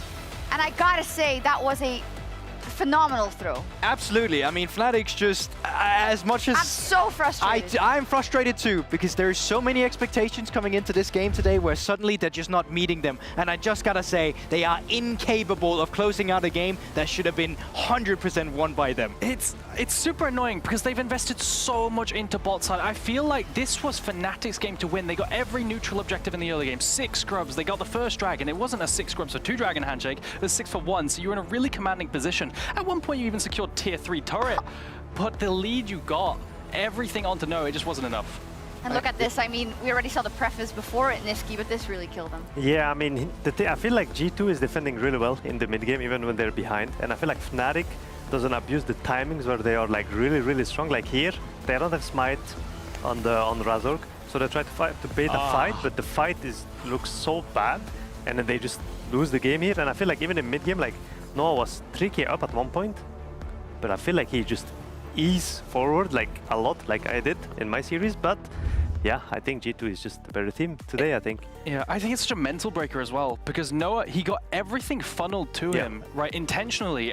They gave him 3 plates down bot, 4 plates up top, and they deliberately left him in isolation to get first blood tower alone. He had a 2.5k gold lead at 15 minutes, and even then he was eing forward overconfidently and getting caught in team fights. I mean, it even stems off the back of winning lane. Yeah, but I was going to say that as well, because while he also got resources, they straight up just diffed them 2v2. Yeah, like, they earned the lead in this game as well, and then Razork started playing for that bot side as well. I think it came to a point as well where Fnatic didn't identify that they needed to stop playing alone with the Ezreal, because splitting the map open is great, but you also had a Lucian that could have done that. You had an Ezreal with so much pressure around his Q, around his range, that you could have utilized better as well, in my opinion. And I think it goes to the team, it goes to Noah. No matter what, a lead like this should have been way better. Oh, absolutely. And I think you called it out rightfully. I mean, Humanoid on Lucian was doing really well, was also doing a lot of work. They had all the points of strength in this game to close this out. And again, I'm looking at a G2, and so much comes down to what we talked about at the top of this day, that even if you're in a good form, even if you're in a good game state, you're playing versus players who thrive under the most amount of pressure. We saw a Broken Blade who had to deliver, again, just like yesterday on the Mundo, that 3-man knockup. Mickey, in some of those team fights, you know, the target selection, the work he did for his team, it's those individuals that are making it work again this game. And it must be, for Fnatic, it must feel like banging your head against a damn wall. Yeah, I think for Fnatic it's really, really rough, because I feel like they probably think they're the better team, but if you cannot... I mean, that's what they probably think, because 2 games they're ahead, right? And then they throw in the mid game, so now they're thinking, okay, what do we actually draft? Do we draft early game? Do we draft mid game? Do we draft late game? And if I was the Fnatic coach, I would just draft scaling lanes and just hope that G2 is not very, very clean, and then just win team fights. Yeah, but the problem is, G2 is very clean, and especially around these objectives beforehand. The 2 team fights we started seeing a segment with today as well was the one where they could have secured Soul, but they died and they did not get sold. Second one, they could have gotten Baron, but they die and don't get the Baron, right? G2 is just so good when it matters in the late game. I think they're the hardest team to play late game against, and it also shows in these team fights. So I completely agree with Niski. You have to have a stronger scaling game if you want to beat them in that period of the game. Yeah, it makes me... It's not a conversation we need to have now, but I'm looking internationally, of course, as G2, you don't want to have that kind of an early game, of course. But the fact of the matter is, Aragon, if the teams in Europe can't punish you, yeah, then why would you care about it? Yeah, absolutely. And I think it's both teams that I have criticism over as well. I think specifically the jungle supports this game were overstepping a lot in terms of being their ability to frontline. I think the best frontline of this game was probably BB, but the rest of them, Jun, Mickey included, would always overstep, get caught, CC'd, and die because of how much damage there is in the game at the moment. It's incredibly difficult to play, and that's my biggest point of criticism. Yeah, and I think this shows to me that I feel like when Fnatic plays and Noah is ahead, I actually don't think it's that scary, because I feel like they don't play well around Noah, or Noah doesn't lead well enough to carry the game. So I would say for G2, if they just pick a ball lane that actually just scales, then I think they can just kind of win the game, because I feel like even when Noah is like 2 or 3k ahead, he won't be able to carry the team. Okay, maybe that's the strategy to go for, and you know what? They can even lose the next game or the next 2, and they can still close it out. The question is, can Fnatic make that run? Can they do to G2 what some teams have done to them? It feels harsh, because on the one hand you want to say individual prowess, bot lane advantage 2v2, mid-game skirmish advantage, yes.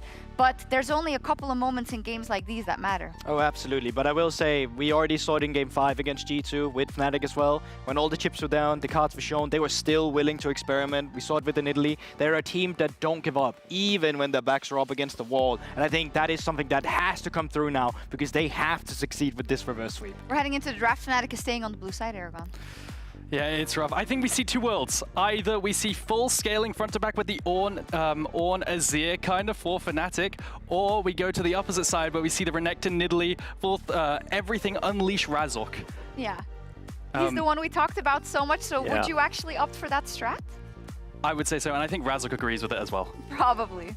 Yeah, I think they should get Razork off Zyra, because like Zyra is the champion where like you enable your laners kind of to carry the game, and I think they should try to first pick Renekton and then build a comp around it like Nidalee or Brand for Razork, and I think that's their highest chance of winning today. And I believe Humanoid, even though he's doing really good on the Lucian, I feel like he's way better on the Azir, the ways. It's a trap. Didn't we see it yesterday? The Lucian keeps getting picked into the Lucian Corki, and the loses. Corki wins. I think a really good adaptation could be, you know, minimize the AD carries. Like if you take Corki away, take away the whole AD carry handshake, and get some kind of. Because of that, you force the Azir to be higher pro, and then maybe a mage into that for Humanoid, like the Hwei, like the Tilia. Bring that back, because that's his comfort zone. Okay, more ADCs banned. I'm hearing Yeah. you. They're going to start off in the same way. I mean, I would say if I was Fnatic, I would ban Corki, because then it allows you to play Azir and Hwei. And I feel like Caps in the last 7-8 games has played like 6 games of Corki. I feel like Corki is his new Tristana. And I wouldn't be surprised if Fnatic, okay, I guess No adaptation at do all the from their same. Game 2 draft. But I don't think they will first pick Zyra unless they think that they just grief mid-game and that they thought they should just win, which is kind of the case, to be fair. I think if they play better, they would just win. So you're saying they should triple down, because that's... If I was Fnatic, I would not, but if they believe it's their best chances, then that's what they would probably do. Well, first step complete. Ezreal for Noah. Ezreal for Noah. Now, I think the best answers into Ezreal personally are stuff like the Kai'Sa, but we've seen Hansam have a lot of affinity towards the Jhin as well to neutralize down bot side. Even if you get a strong matchup with the Ezreal plus Leona, for example, and that could convert into more plays, I wouldn't be surprised to see him run it back with the Jhin. I feel like that's his crutch recently. Oh, and G2 banned Nidalee actually off Razork as well. So this makes it harder for Razork to carry, but maybe I guess it's his brand. They could lock Azir or Hwei here if they want, but I feel like Humanoid is very happy with the Lucian. But maybe after losing twice on a champion, you want to switch it or not? Okay. The salty run so back. they do double down on it. But it's Brand now, yeah. And I will say Razork had some incredible performances on Brand as well. We've seen it in teamfights specifically, so if we want stronger teamfight elements, it's not that Zyra isn't great in teamfights, it's just that the outscaling will be there for the Brand eventually. So definitely something that Razork might be leading towards now instead. Yeah, and I think both teams probably want a tank top here, which is what we didn't really see from Fnatic in the last 2 games, because he played twice Renekton. I think Oscar would probably blind pick K'Sante or Ornn, possibly. Yeah. But that makes it very scary, because BB's counter picks are really good. Oh, yeah, what has BB been cooking? Look, all I'm saying is if there's a tank on one side, I've seen a bit of Smolder in his match history, okay? He has been liking the Smolder top lane a little bit alongside some other ranged top laners. I hope they don't run it back and they just do tank for tank. Yeah, I think Smolder is actually pretty good into low engage, and here like Fnatic doesn't have engage yet, depending on their support pick, right? I think K'Sante Ornn might be the ones that they trade. Yeah, I will say, I wonder what Hansam is going to pick, because he's getting heavily pinched. The Kai'Sa is still up and available into the Ezreal, but that could be a rougher lane phase. Yeah, I think he could just look Ziggs and play, maybe. Does he play? Because we haven't seen it all playoffs, I think. It's huge in the LPL, but I'm really surprised into the Ezreal, we just haven't really seen it too much. Yeah, I'm not sure what's left. I mean, Varus is still left, right? Yeah, that's true. It's still He open. did lose with it yesterday, but it is a flex for G2. Yeah. And if Oscar is Yeah, going to blind the But you tank hate it, anyways... bot. Yeah, I don't like Varus, but I think it's really bad. I mean, the question is, even if they're still thinking of pinching AD carries, like that Ornn on 4 might even be a crutch. Like, we're talking about counter picks as well, but this champion, I'm just saying, it's a Euro special, and we've seen it do crazy things. It is still going to be the Varus, so... G2 could do a Senna lane as well if they play Senna. I'm not sure if they're familiar with it or not, because it seems like it's more like team fighting comps anyways, and I think Senna is great for that. And also, if you get the counter picked up, then you can lock in Senna Nautilus that can just chill on the bot lane. Let's see what they will pick here. It's become a bit different with the Senna lane, just because it suddenly hands the Oh, move around we the map forgot about instead. the Go back to Draven. basics. Draven into Ezreal, though, historically isn't really something that you do want to do as well. Yeah, I get it, I get it. But honestly, I don't think it's the greatest spot for it right here, so... No, I don't care. That's perfectly fair. Okay, what is he gonna pick? Oh, don't Renekton do it again? And then maybe Kennen. Oh, is it an insta-lock? No, it's this. No, it's because the of This it's must be an on Of course, again. it's the Orn. Yep. Hey, we've got the same kind of. So what does that spell for us? I think G2 is gonna win this game again because I feel like if last game showed you that Fnatic cannot snowball a game, I feel like this game they will not give you 3k gold lead on your AD at 15. And I feel like if they don't have that, then it will be even harder to snowball. Don't you think that Fnatic, though, they have 3 lanes of push in the early game, and I really feel like they can potentially take over objectively, right? Yeah. Objectively, no emotions attached. I think Fnatic have all the tools to take over the early game at the very least. Yeah, I mean, I think G2's read is that Fnatic cannot snowball games. Yeah. And that's why they kind of just pick scaling. I mean, they have Ornn, Corki, Kai'Sa. And I think they're the right of doing so because 2 games they just scale and they win teamfights, and Fnatic is winning early, but they don't win the games. But if there's one man you're looking at here from Fnatic, it's got to be Razork on this brand as well. Like, he is the one that needs to get so many resources through this prior. He's the one that needs to get the wheel going as well. If they're finally cheesing up with a Leona and a brand to find these picks, it has to be through Razork, where they get the picks and then they get the objectives and hopefully close out these games with this draft, or else G2 will just take it. They will just take it, and they'll go to Worlds and they'll grab their 3rd shield. All the chips are down. Let's see if Razork can bring them back. Medic, what do you think?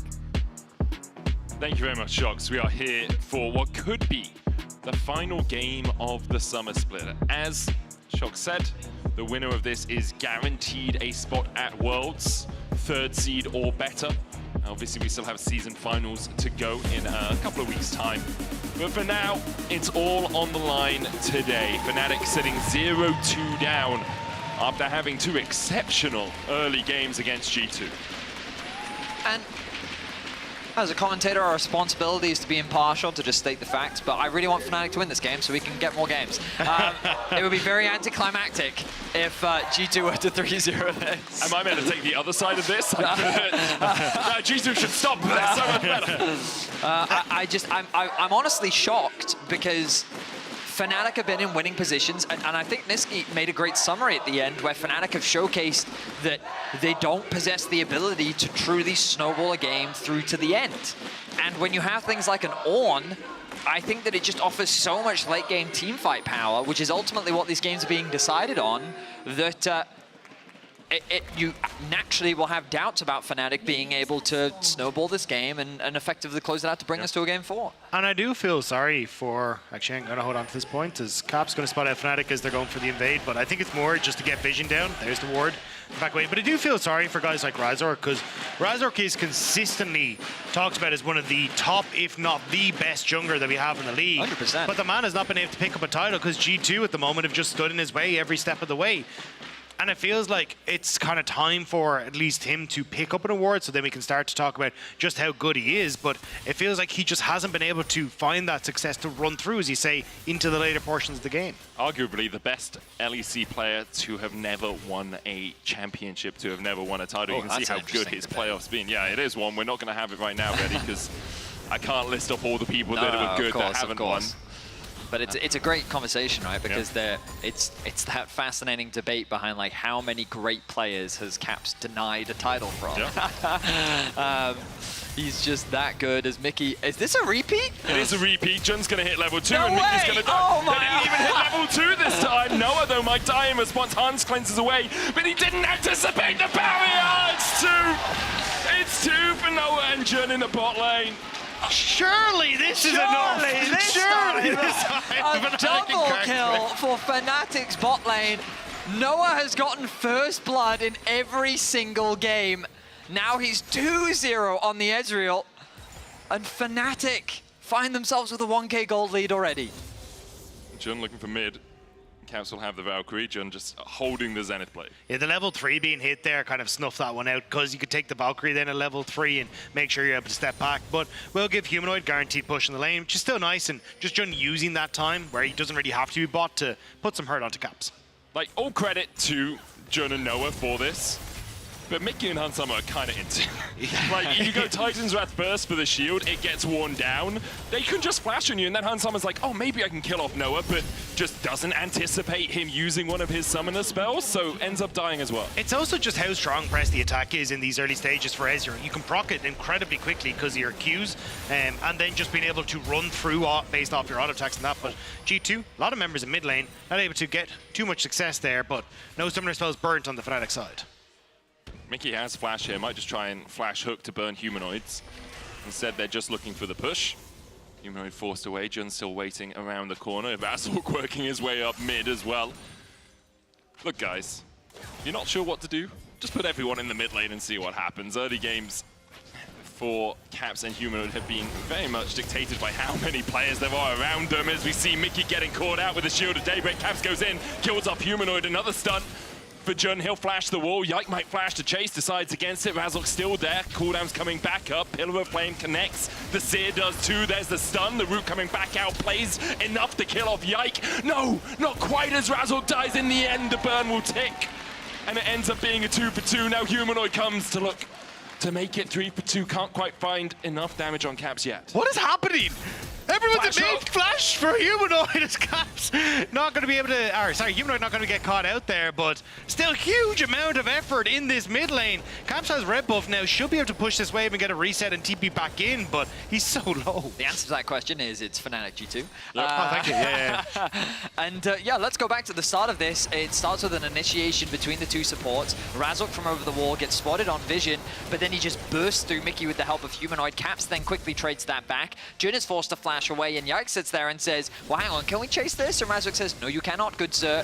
Lands a nice stun, connects the E as well, tries to flash away from some of the damage, lands the last auto, knowing that the passive will finish off the kill, but the moment he commits the flash, that means that he loses his life to Caps as well. After that, Mickey comes back to mid lane and then forces the flash out from Humanoid. So it's flash, flash, flash, flash, flash, and Caps ends up being the biggest benefactor in all of this. And Fnatic are 1,000 gold ahead in the early game, as per usual. Most of that obviously sitting on Noah's shoulders as he's 2-0-0. As you say, Caps still having flash and a red buff. Makes this a very difficult lane for Humanoid. Yeah, the 2 kills obviously helping him out. Humanoid going for the cull early. 85 stacks still remaining on that. Phage tier, the options for Caps. But that's the thing, with you opting in towards the early cull and having that Phage for Caps, it changes the dynamic of mid lane where now Caps gets a ton of push there. So if Hansam and Mickey can get push on bot as well, it can set up for Yike to play a little bit more aggressive. But as you say, Yike's on his way across. Razork's going to get hooked up with the dredge line and he falls low first. Hansama will die, Razork will be answered. But now Noah and Jun can open up. Yike has to run, uses the water walking through the river to escape. Fnatic forcing plays on the bot side of the map, ends up getting them another few kills. Look at this bot lane from G2 now, 0 and 5 collectively. Noah has secured 3 of the team's 6 kills in the other game. Broken Blades. Yeah, it's all for all exchange. I think Broken Blade needs to be careful though. Should be perfectly safe though, as it's G2 to secure the first dragon. Naturally, Razork is going to make his way towards top. He has the pressure from the Renekton as well that he can play off of to be able to secure the grubs if he so pleases. A hyper-aggressive early game. Noah really being set up for success once again. I will say that some of the plays from Noah in the previous game left me wanting. He E'd in a number of times, trying to clean up some kills, and he ended up getting caught out of position. The CC following up from that Jhin in particular was very scary. Razork, though, not slowing down, sets his sights on the top lane. Broken Blade trying to survive here. Can't really do anything. Yeah, his attempt at surviving did not go too successfully. I didn't see if he used his Bellows Breath just before that, but wasn't able to stop any of that CC coming through. Now hook from Mickey mid onto Jun, but both going to step away. That's trade from Humanoid back though as Jun goes in deep. Jun jumps onto Caps, but then can Jun get away? Has the Aftershock True Shot Barrage will clip the toes of Caps down to 150 HP, but levels up to give himself a little bit more HP. Caps really loves playing on the edge. The number of times that he just chooses not to flash is always exciting to watch, but in this instance, it's just a kill on the top side for Fnatic. Razork really having so much impact on the map. The bot side of G2 forced to constantly play defensively. Now Mickey has to be careful. Thing is, wait, no Arcane Shift he gets there. Yeah, Noah has no Arcane Shift, does have the barrier, has the flash, but Hansama has a killer instinct. But in the end, Noah will get one. Hansama's holding the killer instinct here. Noah still has the barrier. There's the killer instinct barrier exchange. Hansama flashes the mystic shot. Oh my god! Oh my goodness, it was refillable dip. No way was that a refill dip. Oh my word. Hansama gets a 500 gold shutdown. That's all that matters in the end. Not even close, baby, it seems. And I will say, I feel a little bit like Bill Murray. Okay, you guys watch Groundhog Day? Because the game, every game is the same. The comps are the same, the action is the same, and Fnatic find themselves with a 2k gold lead 8 minutes in. 3 comes through a Drake. Everything is the same, Betty. It happens over and over again. We'll have another look at this because Noah is overextended, and as soon as CC lands onto him after the Arcane shifts forward, you think he's just going to die. Yeah, I mean, the moment that he commits the E, Never we're back mind. in the action. Whoa! A little switcheroo there as Mickey flashes, looking cousin blows, but can't quite land it. When will they learn their lesson that Noah can kill Mickey? He just does that much damage. Staggering blows, doesn't that Humanoid here has the culling. Caps has the flash. Caps will Valkyrie out for now. There's the culling. It's into his back, down to about 300 HP. Humanoid could look for more. Combo would kill him if you get the E into the short E into the Q, but gonna back away is. Oh, Yep. Full brittle. Nice bit of on tech there. Broken Blade getting the double knock-up, but ultimately it's Renekton. He presses ult, he's fine. I will note 30 CS difference in the top lane. It did help that they got the kill onto Broken Blade, of course. Yeah, worth it highlighting. tends to switch things up a little bit. This just goes to show how devastating the early matchup can be. Of course, things will swing into a more neutral state as we get later into the game, where neither top laner will really be able to kill one another. But Oscar doing a good job. Just a reminder, following the Summer Split Finals, the LEC is back for our 4-week season finals event, ending with our grand finals in Munich. Join us in Berlin for weeks 1 to 3 with tickets available at lec.gg/tickets or the Munich Grand Final tickets at lec.gg/Munich. Is Oscar winning? Okay. Razork flashing forward. Thank you, guys. I needed some action because I sped up because I thought action was going to happen. So I'm glad Razork decided to flash forward. Broken Blade has a flash of his own. The Pyroclasm's going to follow him. He flashes away from Yike, but Yike's caught up with the Seer. Oscar tanks the tap. Razor just barely able to connect with the ultimate there, meant that as BB dashed away, he brought the ult onto Yike, so that Q then gets the stun, sets up beautifully then for the rest of Fnatic to follow up. Sorry, Medic unplugging himself was very confident. Oh, he's still going. Oh no. Okay, well, we don't have Medic for the time being. So while he tries to triage that, you've got... Hello. We're back. We're back. Oh, it was nice while it lasted. Yeah. It's gonna... Okay, Medic. We need tech support immediately. Apparently, okay. Our producer just told me to switch to caster headset 4. It's not plugged in. It's not plugged in there, so I'm just going to stick on this one and hold these in my hands for now. We are setting up for Dragon, spawning in about 20 seconds. You can see that Fnatic is already laying down some vision as G2 is looking to do the same. Noah has the push in bot. And Fnatic have access into the river, but it's Caps that's likely going to secure the crab. I don't think they're really going to be able to threaten dive onto Han Summer. Tournament takes They can go on Mickey. He's died 5 times already. Then he wants a 6th to add to it. The Titan's Wrath shield enough to keep him alive for now. Han Summer takes a chunk across the wall as well. As G2 looked to step in here, but didn't really do any damage to Fnatic. So Fnatic will start up their first Dragon of the game. So getting plates from bot side for Noah as well, and getting a nice chunk onto Han Sama there to boot. But I think this is kind of where Fnatic, at least if they can continue this pressure, they're in a good spot. But again, we've seen this, but this is significantly more than the last game. Now, last time it was 5k at about 18 minutes, it's now 5k at 12 minutes. So you're in a, or well, 4k now, but you're in a very good position to try and follow up, to keep pressure on towards Void Grubs, start putting pressure on towards his bottom side off of the Triforce, being able to take chunks out of that turret on the bottom side. As now TP from Caps. Oscar Rinnan has the flash call to the 4-shot coming down. Oscar flashes away from it, but Caps can continue to chase. Oscar Rinnan needs to try and get underneath the tower. Should be able to do so. Just slice and dice his way out. Caps goes underneath though. He wanted the TP about to come through. Caps couldn't get away. Oh my God. He misplays and he gets punished by Oscar. Now Broken Blade is overextended. Humanoid. Humanoid just kills him, right? Broken Blade under the tower with the culling. Can't get away. 12-4 now for Fnatic. Very much in control of this game. Fnatic will get themselves 6 grubs. They've gotten a Drake as well. They punish the aggression. The bot tower is up for grabs. Noah's going to move over to mids.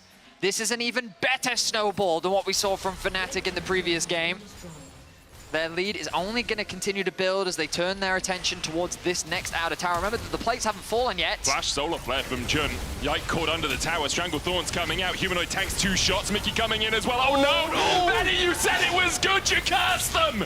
Immediately Noah tries to join the fight. Jun down to 200 HP, ticking with the ignite. Mickey falling low as Noah flashes in. True Shot Barrage coming out, but Caps will find Razork, and now Noah has to jump back in with the Arcane Shift. Caps in a 1v2. Might try and take the play. He's trying to take every single one before Noah stacking up the Arcane Shift off the Krugs with that Mystic shot, jumps back forward, Mystic misses. You can see, actually, on the bottom side, Oscarinin was chasing Broken Blade to deny him any sort of teleport up here because Oscarinin didn't have his. So nice job by Oscarinin to allow Fnatic that opportunity to push back G2. Looked a little dangerous, but they do come out on top, and they should be able to get this top lane turret. It's the type of bloodbath that I watched G2 Fnatic for. In the previous game, it was a total number of kills that we had minutes, but now we're at 14 kills from Fnatic alone. The Soul of Flame misses from Jun. Humanoid initially tanks up the tower, so he's forced to flash early. Takes a few too many tower shots, and he ends up losing his life to Han Sama. Then you think, oh, well, Noah's arrived. Now it's even numbers, and the health advantage is in Fnatic's favor, so he should be able to clean up, but Corki's on his way as well. So Razork ends up in an awkward situation where he loses his life, but then it becomes a battle between Noah and Caps. Noah finds himself a double, and Caps is forced to retreat.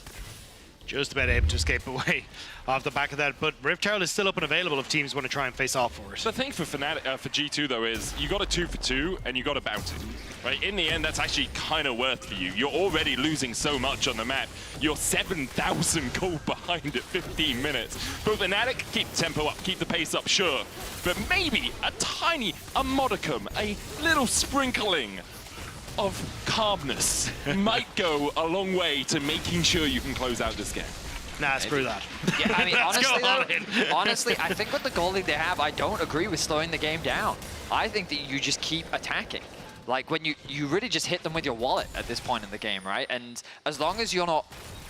When I say over-aggressive, what I mean by that is, like, you forget that towers exist. I mean, like they just did. Yeah. That's what I'm saying. Just a tiny bit I of think the calm. other caveat is you do have to be careful of TPs, because Broken Blade still has his, so if you try and overforce something, Broken Blade to come into the play.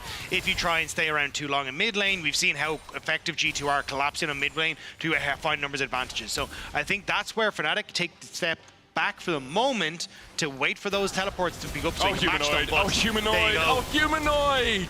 Razork flashing forward with the Pyroclasm will get a couple of bounces. The Rift Herald down as well. Broken Blade does have the call of the Forge God, but in the end, Humanoid dies. And in the top lane, Oscar winning the target for Caps and Mickey as well. He's but not Oscar trying to dying. turn it back around. Noah coming in. Mickey trying to dodge away from the Mystic shot at TP. In by Broken Blade. Can Caps survive for long enough for the backup of the call of the Forge God? Noah locked up with it. The Phosphorus bomb lands, but Noah dashes forward. Misses the arcane shot. Oscar in and chasing Broken Blade down towards the bottom side. Another Mystic shot going wide as BB looking to rejoin with his mid laner, keeping Oscar at bay for long enough. It seems Oscar goes in with the Cold of Meek, and the Mystic shot finds its mark in the back of Caps. Meanwhile, in the bottom side, Jun dies. Han Sama gets a double kill. Yes, Noah got something, but G2 answer on the other side of the map. It's more blood for the Blood God! Violence across the map in the top side. It's Fnatic finding a skirmish. It's not over. Surely G2 don't have the damage here. Caps has TP. He's up in 15 seconds. Then he's taking delay. Han Sama is now at 4 kills. Yep. Like, he was 0-2 in lane, and he has just been getting shut down after shutdown now. The only downside for him is Noah has also continued to get kills, so he's at 8. But we look back at what happened on the bot side of the Rift. They dropped the Herald down. Their goal is to actually lock down Yike. They get the knock-up. The chain CC comes through from Razork, and they get that kill. But then the ultimate from Han Sama is able to get the collapse down, trades back for 2, and the Herald doesn't really do much towards the tower as well. Meanwhile, all this chaos is happening on the top side of the map. To reassess, Fnatic still in the driver's seat, but this aggression, the goal is going on to the right people for G2. Yeah, I don't think you needed to use the Rift Herald there to start that engage. Jun already had ulti, and you could have just looked for the pick onto Yike, who had no flash, but it gives a little bit more now to G2. Still a 7,000 gold lead. Fnatic are still in a very strong position, as Betty was saying, but it's just these little mistakes that are giving bits of bobs of gold here and there. But even on the topside play, like BB teleporting in with half HP was just bizarre. Yeah, man. As Betty says, blood for the Blood God, you know? Yeah. Sometimes you gotta, like, think before you go into the ritual sacrifice, you know? No. This is my League of Legends. Oh, Mickey, I'm sure he has been thinking, but he's taking the nautical theme of Nautilus a little bit too far this game, sleeping with the fishes more than he is out on Summoner's Rift. 0-7-4 on this Nautilus. It can be hard when you fall behind. 007's cousin who's struggling in MI6. 07. G2 will have to find some good fights if they want to turn this game around. Name's Baines. John Baines. all right. Stop it now. Credit to Mickey. While he does die often, he's still able to find these great impactful plays. I'll be keeping our eyes on him to see whether or not he can pull one off in this game. Because G2 definitely on the back foot. They're cautious to even walk through their own side of the jungle. You can see the sweepers coming through.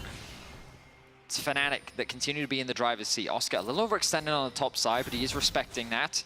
You can see resets now coming through from Noah. Curious as to what he'll pick up. What does he have enough gold for, if anything significant?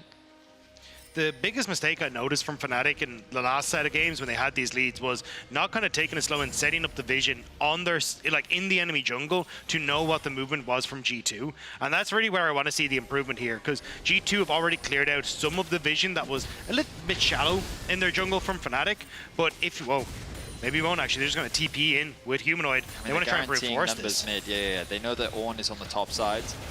Caps can try and clear out this wave before they get there. Noah dashing forward, but the wave is gone. The mites obviously will help. Fnatic can tank a tower shot each. All right, so perhaps a bit of an overcommitment. Did Humanoid need to invest the TP? That's debatable. But you kind of look at the wave states, and he doesn't really want to overextend on the bot side of the map. What Fnatic could do is push this wave in mid and then transition their vision towards bot side to allow him to push out that wave, but instead they're really committing onto this mid tier 1. Oh, sorry. This is the collapse, though. Look at where BB is on the map. Because you end up overforcing on the mid wave, BB's able to push out on that top side. And now able to move into position here where you have to force yourself out of here as Fnatic. They will get some vision, but this is still very dangerous. This is what I was saying, right? Like they could have cleared out the wave and then made this move over. They still get the blue, as rightly said, but they actually don't have much vision on the bot side of their jungle. Zyra's still going to be able to secure these camps. I really think they're not quite respecting the wave clear. Let's see if they can secure the tower this time around. Mickey just short on the hook there. That tower should fall to Fnatic, as you say. They get it. Finally cracked that mid-tier 1. They have 3 turrets to 0 in their favor, and the gold lead still, well, actually extending to 8,000 now. 4.5 of that sitting on Oscarin in the top lane, who's just being matched by a tank currently. This Renekton is very durable. I'm not sure G2 really have the damage to be able to shred through this Renekton. You can see the total gold. Oscar and Noah sitting at the top. Noah's sitting there with 8 kills, but Renekton's been getting all these towers, been getting all these plates. He's a large part of, as Medic was saying, the early game lead. Now Fnatic with an 8k gold lead. This is their game to lose. Before this series, I would have said that's an insurmountable gold lead. But Baron still exists. Yes, it does. So we'll see how things play out. Dragon in about a minute and a half. Baron is, of course, on the cards. I don't expect that to be an immediate force from Fnatic. Let's see, mid control once again. I think the problem that Fnatic are having, though, is that they're over-committing members to mid. Like, Humanoid TP's in mid. Now Humanoid was mid, so he's now moving back bot. It means that they don't have both side lanes crashing at the same time to create multiple points of pressure on the map for G2. So even though Fnatic are moving into this, you're able to always catch the waves as G2. Look at Broken Blade. He's got no pressure topside. They're going to be able to now push out that wave top and shift Yike Caps down. Solar Flare going in as well. They're just looking to jump onto him, and they take out Caps.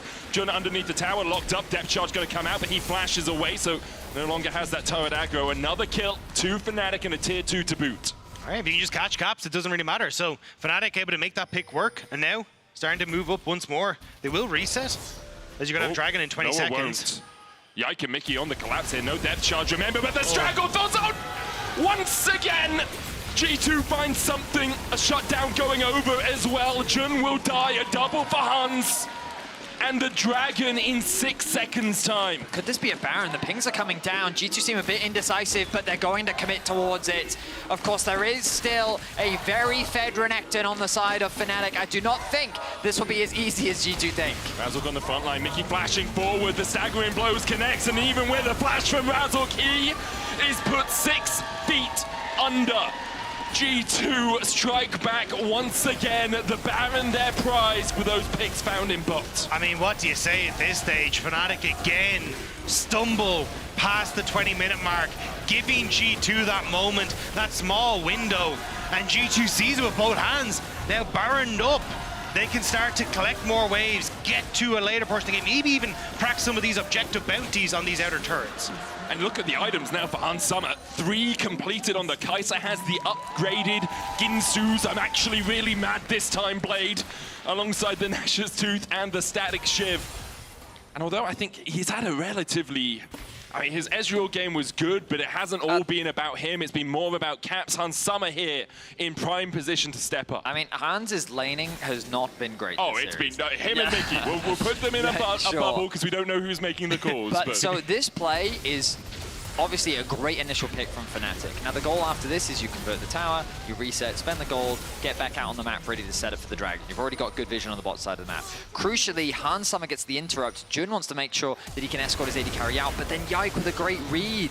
They have that control wall there to track his direction as well, but it all ultimately that's just an unfortunate back timing, right? Like, great interrupt from Hans. He gets a double kill off the back of that too, and the real mistake was from Razork, thinking that he could get a bunch of chunk damage down initially, because it's Mickey that ends up tanking all of that, and they find that kill onto the jungler as well, so then there's very little counterplay that Fnatic can make, even though they still had Renekton, Brand, and the Lucian all alive, which in a 3 versus 5, they definitely could have done something with this type of gold lead. Still though, to be fair to Fnatic, they've actually kind of weathered the storm of this Baron. It's a minute and a half left, but the waves haven't really been able to get into a position for G2 to threaten any of the outer turrets. Objective bounties have also fallen at this stage, so G2 maybe kind of mount something here where you can push mid into looking for top outer, but if that's all that G2 really get off this Baron, you're relatively happy with that. Yeah, it feels very much more like G2 taking the Baron, so Fnatic can't take the Baron. Because Fnatic with the Baron would have just been, starting to bulldoze the base. Here, G2 have slowed the game down. The deficit only 5k for them now as Fnatic, well, they've been in this spot before as G2 begin to collapse on the top side. Jun is here, Razork coming in as well. The Zenith Blade's going to land onto Mickey. TP in, Stranglethorn's used as well as Oscar dives in. The tower falls before it can kill off your like. And now with the call of the Forge God, it's 2 already. Noah and Humanoid and Razork, what can you do in the face of 5 from G2? Do you have the power to stop them in their tracks? There's another wave on its way in. The Baron remains for 30 seconds, and what was looking like inconsequential, just a delay of game, is now looking like perhaps a tier 1, a tier 2, 2 kills, maybe more for G2. They still have 25 seconds left, and Fnatic have to hold on to their base. If they lose the inhibitor tower now, it opens up the push pressure for G2. Noah trying to put the Mystic shots down, but he can't get through G2's front line, and there's the inhibitor tower, and there's the inhibitor, and every time we say something good about Fnatic, G2 show why they are so often the champions of Europe. There was no wave clear. There was no options for Fnatic. Oscarinin is trying desperately to clear out these barrened up minions, but G2 collapsed faster. We said they had the mid push. They could go top. Oscarinin doesn't respect it. The entirety of Fnatic does not respect it, and G2 punish as a result. Fnatic thinking with their gold lead that they can just defend against this siege, but there was a numbers advantage. Fnatic could have been thinking about maybe exchanging for the mid tier 2, maybe just setting up deeper vision, ready for the next dragon or something. Like, instead they tried to fight, and G2 just beat them. Remember, that 2k gold lead that Noah had is gone. The itemization is now in Hans Summer's favor. The gold swing is back, heading towards G2. Of course, they're still at a deficit, but a lot of that deficit is just sitting on the Ornn, who's level 16, by the way. He's still going to do his job that he needs to do. He's got 2 items completed. He's going to offer that tank line. It's a dire situation that Fnatic now find themselves in. So is Groundhog Day a good movie? Would you say? It's a great movie. It's not a great League of Legends documentary, I'm going to be honest. There's so much standing gold as well for Fnatic to now just claim. For G2 to claim with all these outer towers up for grabs. That's another that's going to fall. Mid tower still needs to drop. It's Caps that's going to catch the mid wave. Fnatic find themselves on the back foot. Caps has TP to join G2, but they might have a window where they can cut them off here. Look at where Jun is. You've got Razork and Noah trying to see if they can get a position. But G2 respecting it, going to pull off. Let Caps push in mid, let the super creeps do the work on top side. And it's Fnatic just seeing if they can threaten now in towards River to get the vision for the dragon. Jun flashing, dredge line away by Mickey, caught with the solar flare, but with the Stranglethorns down, Jun's the one that comes out a little bit hurt from that. Yike down to half HP as well. The Void Seeker's starting to connect from Hans Summer. Caps is caught off, a bit isolated from the rest of his team, but look at the Void Seekers, just needs another to land here. Caps comes in, Noah dashes across with the arcane shift across the wall, still has the flash, but with the call of the fortune coming down, Noah has dived in again, and he is being put into the grave by G2. You wonder in these moments what's going through the minds of the player. Well, G2, I can tell you, are thinking about the title. The minions pushing in top. The Super's there, bolstered by Broken Blade's TP. Caps is going to reset and has a TP of his own to boot. He can join up with BB. The Bellows Breath, enough to keep Broken Blade okay for now. Caps TP's in, the rest of G2 coming round the corner. Jun, the only one trying to stand under the Nexus Towers. Humanoid sent packing, sent back to the fountain. And no matter what they do, Fnatic just can't find a way through. They stand apart, a cut above, untouchable. The G2 reign continues as they are your summer split champions. A crazy way to end this series. G2 just end it like that. Look at the disappointment, the frustration on Noah's face. He knows the mistake that he made at the end, and G2 was so quick to capitalize. An 8K gold lead disappears in moments, and G2 are once again champions. Back to back to back throughout this year. They will be your summer split champions and will lock a spot at this year's World Championship. In our trophy ceremony presented by Kia, G2 will once again hoist the shield the third time this year. They'll be looking to make it a clean sweep in a month's time, but for now, all we can see is G2, G2, G2. We'll wait for that. Take a moment, take a breath.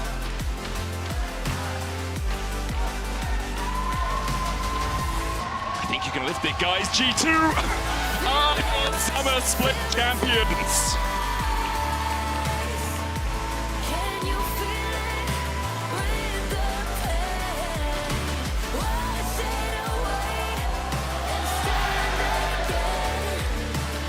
One of the goals that the organization set out for themselves this year was to win everything domestically. And while I think this final was not the strongest representation of what they are capable of, their consistency throughout the year has to be recognized. They have qualified for World. They will have an opportunity to meet Fnatic once again in the season finals because their journey is not over yet. There is still a 4-week competition left before we round out for the World Championship at the end of this year. G2 remains the final boss of the LEC. Maybe a little bit nerfed coming into this split, but still an incredibly potent squad where if you make just a handful of mistakes, they can take the game and take a series away from you. It's a repeat of summer 2020, G2 3-0ing Fnatic. What a performance for them. Post 20 minutes, they just didn't make mistakes. I mean, it's a measure of the practice they've done this year as well. It's easy to win when you're playing your best. It's much harder to win when you have to come from behind. And this year, at the start of it, G2 said we're focusing a lot on mid-game. We want to work on not just winning the lane and then winning the game. And although their early games here were pretty atrocious, I think it's a great demonstration of how good they can be at getting back into the game. And that was bringing in that man in the waistcoat on your screen, Stuckman, to come in, help on that mid-game, help teach them, and they talk a lot about how much he has brought to the team in trying to understand how to play around waves, how to set up their mid-game better, and Fnatic, unfortunately, just weren't able to match them on that. And naturally, there's going to be a lot of frustration on the side of Fnatic, but they've proven that they definitely deserve to be competing at the top. They are so close. You can see how close they really are, and they'll have another opportunity at the season finals. But congratulations once again to G2, a 3-0 final. They will hold all 3 shields, and now there's just the season final trophy left for them to be the domestic title holders of the LEC. So the golden road of Europe? I don't know if we can call it. We're going to have to come up with The our golden own road of Europe. The of Europe is doing a lot of heavy lifting. Yeah. The golden lining. It's the golden pavement. Ramon being Ramon there for us. Oh, I think we're going to hear from the full roster of G2 Esports in just a few moments' time, as well as revealing our final MVP. But for now, I think if you're Fnatic, it's such a disheartening finals, right? Because you are so far ahead in every one of these games. And then a single moment just over and over again started to turn things away from you. Certainly did. I mean, nothing but frustration from the side of Fnatic. They were full of confidence, as they should be. They were in the lead literally all 3 games, and this series was theirs to lose, which they ultimately did, which I'm sure G2 is also going to feel frustrated by, because winning in this way, like, they definitely showed some good moments, but Fnatic, I think, are an adequate rival, and I'm sure there's a lot that both can learn from one another at the top of Europe. Yeah, I think G2 definitely going to be taking a look at their early game as they lend themselves in towards season finals, but that mid game feels insurmountable. So we'll have to see what they can do as we move on. I've got a couple of weeks before season finals comes back, but for now, we're going to send it over to Trouble, who's standing by with Caps and Yike. Thank you so much, Medic, guys. Fantastic cast, and congratulations, Yike and Caps. Thank you. Fantastic back in Europe, the triple shield, the European Golden Road. How are we feeling, guys? I mean, it feels good, especially after last week. So going up against Fnatic again, winning this time around. 3-0, maybe not the cleanest 3-0, but 3-0 nonetheless, so we're happy. Yeah, I'm also very happy. I think this is probably our worst split so far, so yeah, I'm really happy that we came back and managed to 3-0 and play very good in the end. All right, these were the good news. European Golden Road, triple shield. What in the world is happening with the early game, guys? Yike. So these games, I guess we had more scaling, so they could for sure do more stuff. I don't know what happened bot lane in some of the games, but I couldn't really help them. Like, I think we just made sure to just scale as good as possible, and I think we were just better at the scaling game and playing late game. And Caps, earlier on this season, we're like, we're focusing on how we transition our mid games to the late games to try and close our games more cleanly. However, you guys didn't say that the early games would be so disastrous that you were trying extra hard in those mid games. And a lot of those mid games relied on you playing through that side lane. How do you coordinate this with your team when you're like in such a huge goal deficit? I mean, I think we have just been in a lot of those situations before. I think we've been a team for a long time now, and we have very good ideas of like different game states and what we want to do. And I think especially today, where we really drafted a lot of late game and a lot of like good comeback tools, especially with like the Ornn and the brand Syra doing a lot of work, especially. We just knew we still felt confident, even though we might have been like 5-6K goal down. I don't know how much we were behind. 7-8. 7-8, you know, yeah. We still felt very confident, and all it took was one pick, one Baron, and then we turned it around. Yeah, your guys' picks were incredible. You were so willing to throw bodies, which is something that we usually see a lot from the LPL. Like, one person engages, the whole team collapses, and it looked really good with Hansama being able to just dive in with Kai'Sa. Yeah, I'm gonna come over to you, because Razork is one of the most aggressive junglers that we have here in the LEC. Is it a challenge playing against him, no matter the odds? Yeah, I think it's always hard to play against Razork. I think it's always very good, very proactive, so it was for sure hard, like these games. They kind of took over the early game as well with like the picks the drafters had. So I for sure knew that we kind of had to scale back. And yeah, I think we came back later. I think Hans played very good. Yeah. Now, Caps, this has been some mid lane dominance for you. Every single time Fnatic has stepped up against you, you've taken them down. The only time Fnatic saw a title, you were still playing for the team. What is left for Caps really over in Europe? Is it just about having that dominance and showing every other mid laner that you're just the best? I mean, we still lost last week, right? And I think we're still definitely looking to do that step up, not just in like winning a title, but also in our performances, because I think we still have a lot of things we can improve on from today. So yeah, definitely season finals in the big stadium. That's the goal, to get there. And you know, winning that would be insane, because I mean, it's an insane stadium. So definitely Fnatic is gonna try way harder in the finals. They're gonna be angry at us just like scaling in this series. So they will probably come up with some new strategies. But we just need to keep them even fresher. And you guys better come up with a more decisive early game, I guess. No, yeah, if you had to choose a finals MVP, yourself included, you can be completely selfish, who would that be? No, I wouldn't say myself. I would actually say Hansama, because I think he played some champ that he didn't really pay for. Crowd, do we think it is Hansama or someone else? Hansama. Sama had an incredible performance over Caps. You got the finals MVP. Fantastic performance. Your side laning has been incredible. You have been getting your team back into games you had no business winning, let's be honest here. Now, a few final words from you perhaps, Yaik, about the finals? Yeah, I mean, I had so much fun. I was a bit nervous coming into this finals because for sure Fnatic looked strong. But I think we felt good today. I think we played very good, much better than before. And thanks to all the fans. I'm so happy for you cheering for us all the time. Thank you so much, everyone.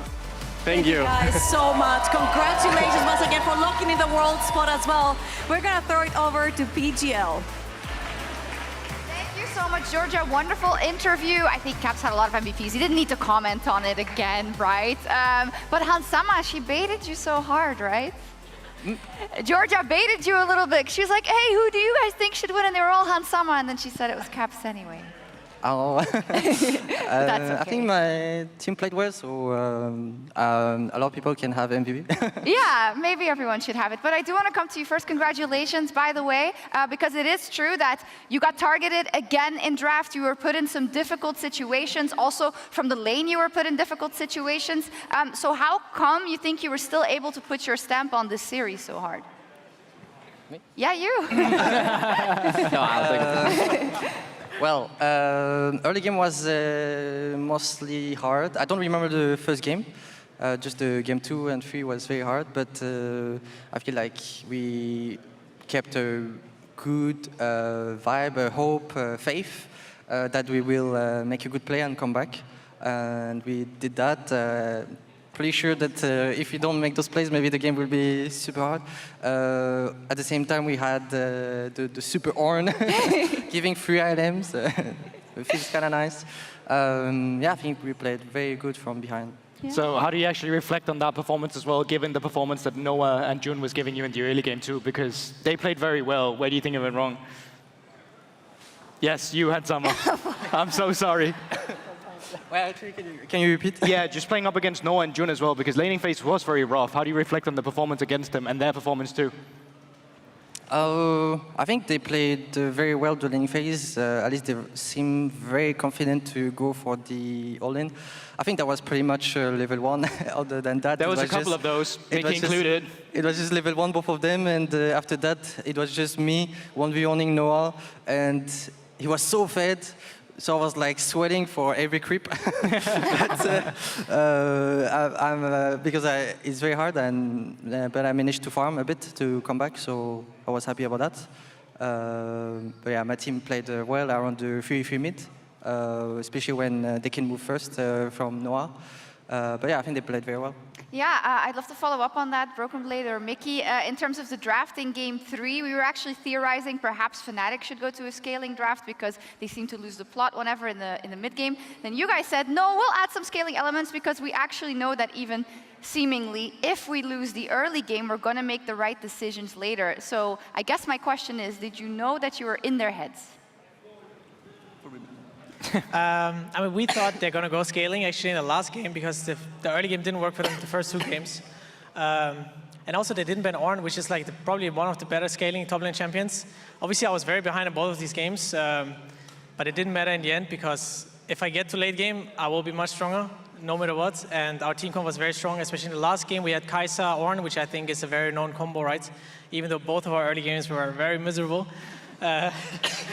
But I think we just played the team play better. I think laning phase, they were for sure challenging us, especially last game, right? I think they were very ahead in laning phase, but I think we played the map better. I think our jungler and support were very active on the map, much better than Fnatic's, and I think that's the reason we won. Mickey, what do you think, how do you reflect on the early game performance of some of the gameplay as well? You were rallying up a couple of devs. How many devs do you think you can have and still win the game? Like, do you think you could take more this game, or could it be less? Yeah. How many? Give me a number. Like 10. All right, good. Massive performance. Digits. Yeah. How do you still find impact as a support going like this? Is this really where the role is right now, or? Yeah, I mean, I just have CC, so I always have some impact in some way. Or I bait their spells, which is also like a form of impact. It is, yeah. So, I mean, I feel like yesterday was worse because I was getting caught, so I wasn't actually getting the cooldowns or the, CC down. But this time around, I feel like I was just dying either in lane or in team fights. So I didn't feel that as bad about it. Except, well, I didn't count the minions first, second game, so I died. Happens. And, yeah. I feel so bad because this is the third time you win, and I think you've been on every one of these PGLs, and we like joked a little bit about you dying, and I wasn't gonna do it at all, but Sorry. did it. Can't help it. But Mickey, on a more serious note though, Niski was on the desk and he was pointing out something that a lot of people realize when you play versus G2. You have to be able to shadow the mid lane as well because you're going to be there. Of course, the jungler's going to be there, but much more than other teams, you're going to make sure that you hang around there. Now, in the first game here, it was necessary that it was a little bit more geared towards top lane because of the cannon pick as well. And I think we can all be, you know, honest that that wasn't the best early game from G2. So are these kind of the strategies or the things that you're working on going not only into the season finals, but also into Worlds because you have qualified for Worlds today? I feel like the mid 3v3s are kind of just like the meta right now. Like most of the carriers are just fine playing 1v1. You just have to make sure they can't get dove. I guess in game 1 I had to run top because I died on the level 2 dive. That was an attempt. But at least I was there in time against Zyra Flash. But yeah, I think most of the time, just like mid matchups are quite volatile. Everyone's always very low. So then, yeah, support jungle just kind of have to sit there and play 3v3s. And that's kind of what we did. Broken Blade, you had some notable impact moments regardless of how the lane may have gone or this and that. I remember the Mundo yesterday, which was so sick. Then the Ornn 3-man knockup at the end of game 2 as well. How happy are you with kind of your impact overall on the games you've played in finals weekend? I mean, obviously it feels very nice if you can do something when your laning phase wasn't great, right? Especially if you play a scaling matchup. And I felt really good after I hit the 3-man knockoff. It kind of reminded me of when we first started playing Ornn in 2022 and got like some wins against SKT and RNG, I think it was. So it was a very nice feeling. What? Sorry, just water Okay. Yeah, is he okay? Bit of water. Yeah, I mean, I think it's important that if I play scaling champions, that I will be able to deliver later on, because otherwise, why am I playing scaling champions? And that is the Mundo. Mundo's probably one of the most fun champions to play in late game. Same with Ornn. It's a bit less because you're like giving items to your teammates and then they carry you, but it's nice to have just insurance that your teammates will also, you know, back you up when you play those champions. Have the Kai'Sa ready, one-shot them. I give him his items and he carries, you know. So. Perfect. Is this where your development is going as well, or is this just a course of the meta? Because you used to bring out more freaky picks you could be aggressive with as well. We also did see the Varus. But recently, you know, you're going back to an old classic in Ornn, you're bringing out the Mundo. Is this the kind of player you're becoming for the team in this environment, or is it just a meta? I mean, I think after we lost the Fnatic, especially in the when he played Ornn, I felt like this champion is busted. He was just much stronger than me throughout the whole game. So I was like, oh, it's probably nice to try it out. You know, like it's not trying it out. It's like just pick it back up. But it's like I did play the cannon right because I thought in that draft it was a nice idea. We was solo AP cannon with the Sejuani. So if I'm needed to play those kind of carry champions, it's obviously nice. And yesterday, last week, or I guess earlier this week, the Varus and stuff was kind of like an experiment. I think it did work mostly, but I'll be glad to pull it out again. They did ban it every game, right? So they did put some respect on my name, but Hans played Varus too. Sorry? Hans played Varus too. Maybe it was on his name. True. Hans wins sometimes on Varus. Also Hans. And also Hans. No, but that makes sense. Yeah, you have qualified for the World Championship, the very first team out of Europe to book that ticket. Hans Sama, how are we feeling after MSI? What are the learnings?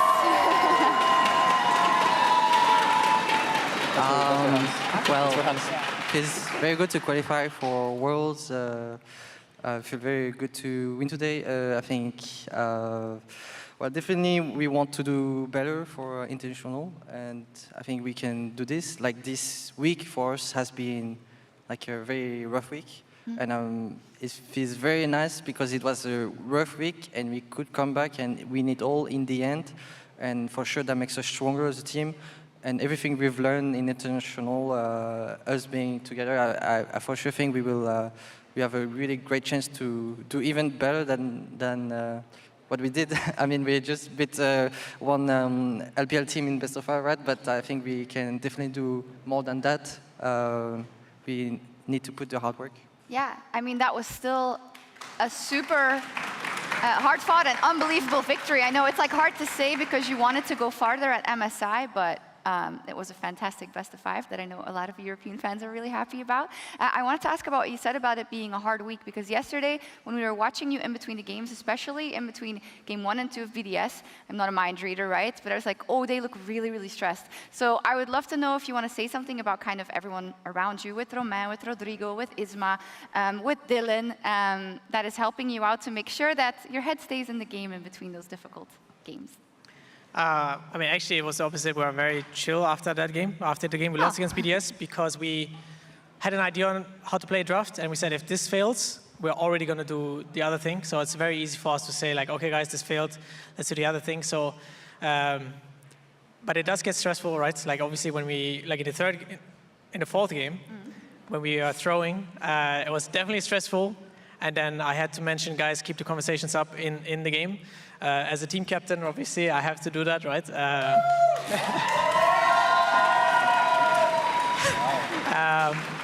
But yeah, it does get stressful, obviously, also in these games. When you are really behind, it's important to not get stressed out and also be like, guys, we're going to outscale, take the good fights.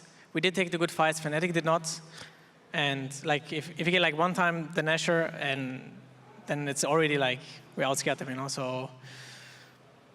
You make it sound so easy, but that was like an 8K goal deficit in like 12 minutes. I still don't understand how that happened. You can rewatch the games. I'll go rewatch the games. I think some other ones will be as well. I mean, we have some time because you finished it early. We are taking a 1-week break now, but we will be back for the season finals. Of course, that's on August 10th for our 4-week season finals that all be culminating in our grand finals in Munich. This is the bracket. Your first opponent, G2, is MDK. Mickey, what do you think? Yeah, that's pretty hype. I'm looking forward to that one. What's the other one? Let me see. Fnatic BDS. Oh, that is hype. And whoever wins goes to Worlds or no? Or do you have to meet one more after? I believe for... Yeah, but like for them. For them, it would be 1 best of 5, I think, but don't take this as fact. Yeah? Yeah. Well, unfortunate from Alliance, but I think they can maybe make it through the loser bracket. I think they have good chances, regardless. Yeah? I believe in them. Oh, yeah, you believe in them? That's So, the yeah. question. Yeah, who's going to be... Because between kind of G2, Fnatic, and BDS, they have the best possibilities, of course, I guess, because they're already in the upper bracket, so technically it should be easier. Who is like an odd duck out you think could make it to Worlds? Oh, I mean, if you're not picking any of the 3 teams you just listed, then you're probably picking SK as the outlier that could make that lower bracket one going through with it. My question was actually going to be as well, who do you think joins you for that world spot now that you've secured it? Which other 2 teams do you think is coming with you? Giant X. Let's go, Patrick. And Fnatic, I guess. Everyone agrees? Yeah? You can also grab some tickets for the first 3 weeks in Berlin over at lec.gg/tickets, and there's a few tickets left for Munich as well on lec.gg/Munich. Before we sign off, there is one more thing we need to settle. There is a very dedicated G2 Army fan who was just absolutely determined to lose his hair. Florian with his road to bald. First it was if G2 was undefeated, then we changed it, and I feel like he made a deal with Romain that if you clean swept the final 3-0, his hair was still going off. Is that correct? Yep. Yeah? Well, is he there? Berlin, here to complete the road to bald at the end of the day, it's Florian!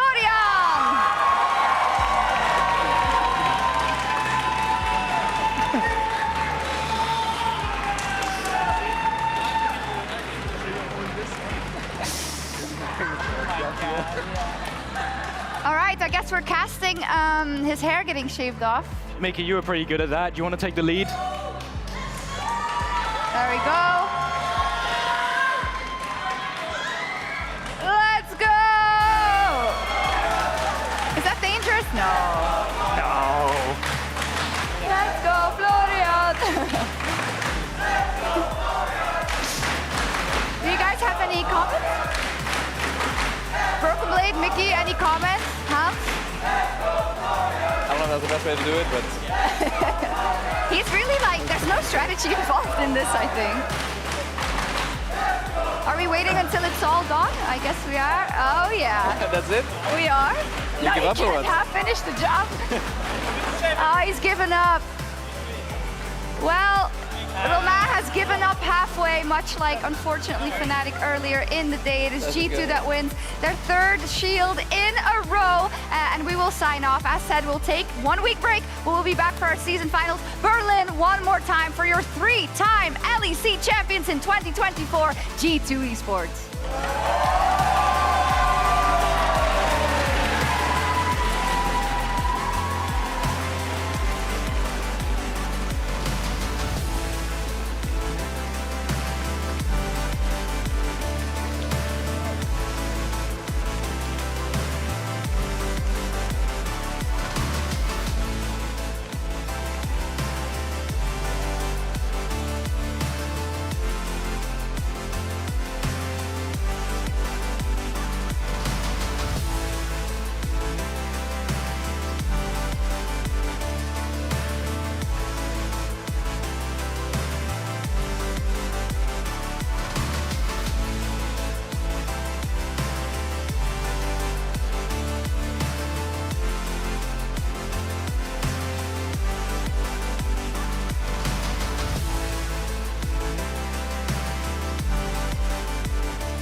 My mom has my name on the sign.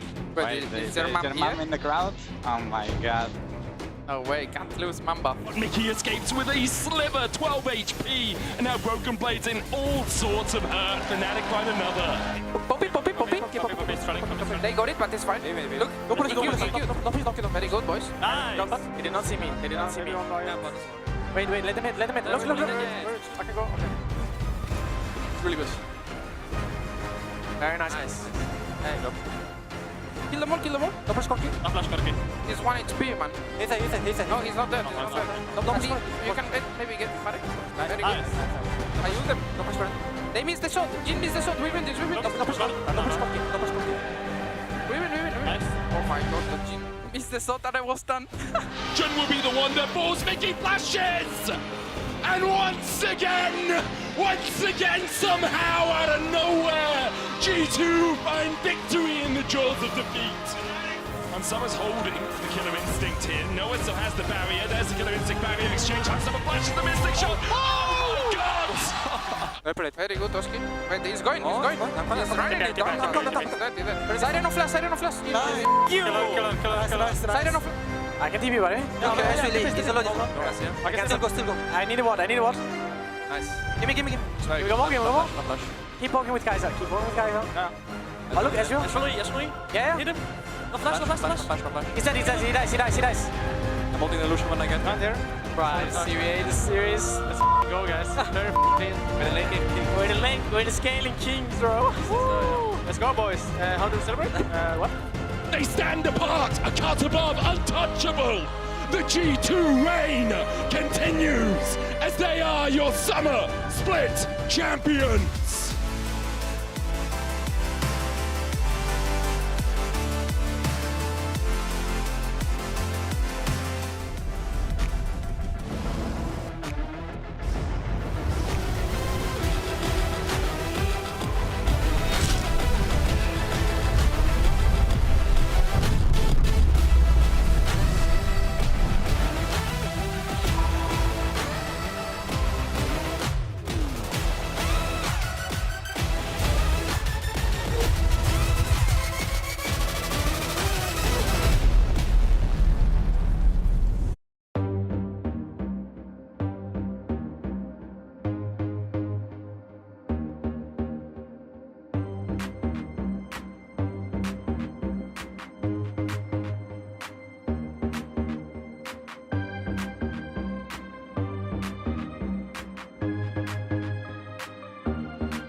We'll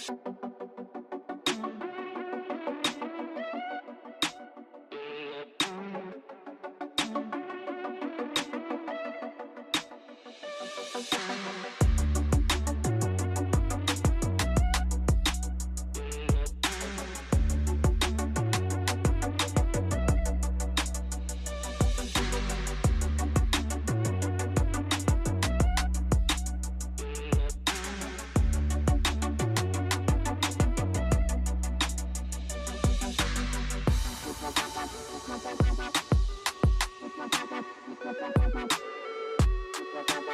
right back.